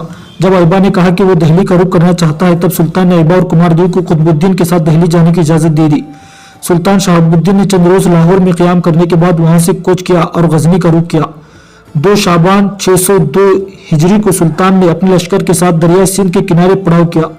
जिस मकाम पर उसने अपने लश्कर के साथ पड़ाव किया उस मकाम को बरमहीक के नाम से पुकारा जाता था। यहाँ क़याम के दूसरे रोज जिस वक्त सुल्तान शहाबुद्दीन खीमे के आड़े यहाँ क़याम के दूसरे रोज जिस वक्त सुल्तान शहाबुद्दीन के खीमे उखाड़े जा रहे थे, क्योंकि सुल्तान वहां से गजनी की तरफ कूच करना चाहता था, तो कुछ गैर मुस्लिम खोकर जिनकी तादाद लगभग 20 थी, वो सुल्तान के लश्करियों के भेष में सुल्तान की खीमागाह में दाखिल हो चुके थे। चूंकि सुल्तान के खोकरों की खूब सरगोबी की थी और उनमें से अक्सर को हल्का बगोश इस्लाम कर लिया था, लिहाजा ये गैर मुस्लिम खोकर सुल्तान से नाला और खफा थे और सूरत में सुल्तान का खात्मा के दर पे थे। उन्होंने आपस में मशवरा किया कि सुल्तान का खात्मा करने के लिए अपनी जानें वक्फ कर देंगे। जिस वक्त सुल्तान के लश्कर के खीमे उखाड़े जा रहे थे, वो खोकर शाही खीमे के करीब पहुंच गए और उनमें से एक खोकर आगे बढ़ा शाही खीमे के करीब गया और दरबान को खंजर मारकर उसने जख्मी कर दिया। दरबान के जख्मी होने पर खोकर इधर उधर हट गए, जबकि सुल्तान शहाबुद्दीन के जिस कदर मुहाफिज थे वो उस जख्मी दारोबान को संभालने में लग गए। इस मौके से उन खोकरों ने फायदा उठाया और सुल्तान के खीमे में दाखिल हो गए। उस वक्त मुहाफिज चूंकि सारे दरबान को संभाले हुए थे, सुल्तान के पास उस वक्त सिर्फ 2 तुर्क गुलाम थे जो सुल्तान के पास खड़े बातें कर रहे थे। खोकर जो तादाद में 20 थे एकदम खीमे में दाखिल हुए। दोनों तुर्क गुलाम और खुद शहाबुद्दीन को उन खोकरों के खिलाफ हरकत में आना चाहिए था, क्योंकि सफाक खोकरों ने हमलावर होकर तुर्क गुलामों के अलावा सुल्तान शहाबुद्दीन का भी खात्मा कर दिया। इस हमले में कहते हैं कि सुल्तान के जिस्म पर 22 जख्म आए थे। इस तरह ये अजीम फरमारवा इस आलम फानी से कूच कर गया। सुल्तान शहाबुद्दीन ने लगभग 35 बरस तक हुकूमत की। इसकी कोई नदी ना औलाद नहीं थी, सिर्फ एक लड़की उसकी यादगार रह गई थी। जिस वक्त सुल्तान को कत्ल कर दिया गया, लश्कर की अजीब हालत थी। ताम उस वक्त सुल्तान शहाबुद्दीन का तुर्क वजीर मोईदुल मुल्क जुस्तानी लश्कर में मौजूद था। उसने लश्कर को संभाला और सुल्तान की लाश लेकर गजनी की तरफ रवाना हुआ। सुल्तान शहाबुद्दीन ने अपनी बेटी को दफन करने के लिए, जो अभी जिंदा थी, एक इमारत बनवाई थी। चुनांचे सुल्तान शहाबुद्दीन की लाश गजनी ले जाकर बेटी के लिए बनवाई जाने वाली इमारत में ही दफन कर दी गई। सुल्तान जब उस आलम फानी से कूच कर गया तो उसके खजाने जोहरात और नकदी से भरे हुए थे। उस दौलत का अंदाजा मोरखीन इससे लगाते हैं कि उस वक्त सुल्तान के खजाने में सिर्फ 500 अलमास मौजूद थे। मोरखीन लिखते हैं कि सुल्तान शहाबुद्दीन हमेशा शरीयत का पाबंद रहा और अदल और इंसाफ हमेशा शरीयत के मुताबिक करता रहा। मोरखीन लिखते हैं कि सुल्तान शहाबुद्दीन हुजूर सल्लल्लाहु अलैहि वसल्लम की एक हदीस के मुस्दाक ही बनता है, इसलिए कि हुजूर सल्लल्लाहु अलैहि वसल्लम से जब क़यामत के बारे में पूछा गया तो आप सल्लल्लाहु अलैहि वसल्लम ने फरमाया कि मेरे बाद 600 से कुछ ऊपर साल गुजर जाने पर एक मुसलमान बादशाह की शहादत होगी। उसी साल क़यामत की पहली निशानी जाहिर होगी। सुल्तान शहाबुद्दीन 602 हिजरी में शहीद हुआ और इसी साल जंगेज खान ने खुरूज किया। इस हदीस को सामने रखते हुए मोरखीन सुल्तान शहाबुद्दीन को इस्लाम का एक मजबूत बंदा ख्याल करते हैं और ये भी कहते हैं कि उसकी शहादत पर क़यामत का एक दर खुल गया। बहरहाल सुल्तान शहाबुद्दीन का खात्मा हो गया। उसने पूरी जिंदगी जद्दोजहद में गुजारी। उसका गिरमाई मरकज हुकूमत गजनी और खुरासान थे, जबकि सरमाई मरकज हुकूमत हिंदुस्तान में लाहौर शहर था। खत्म शुद।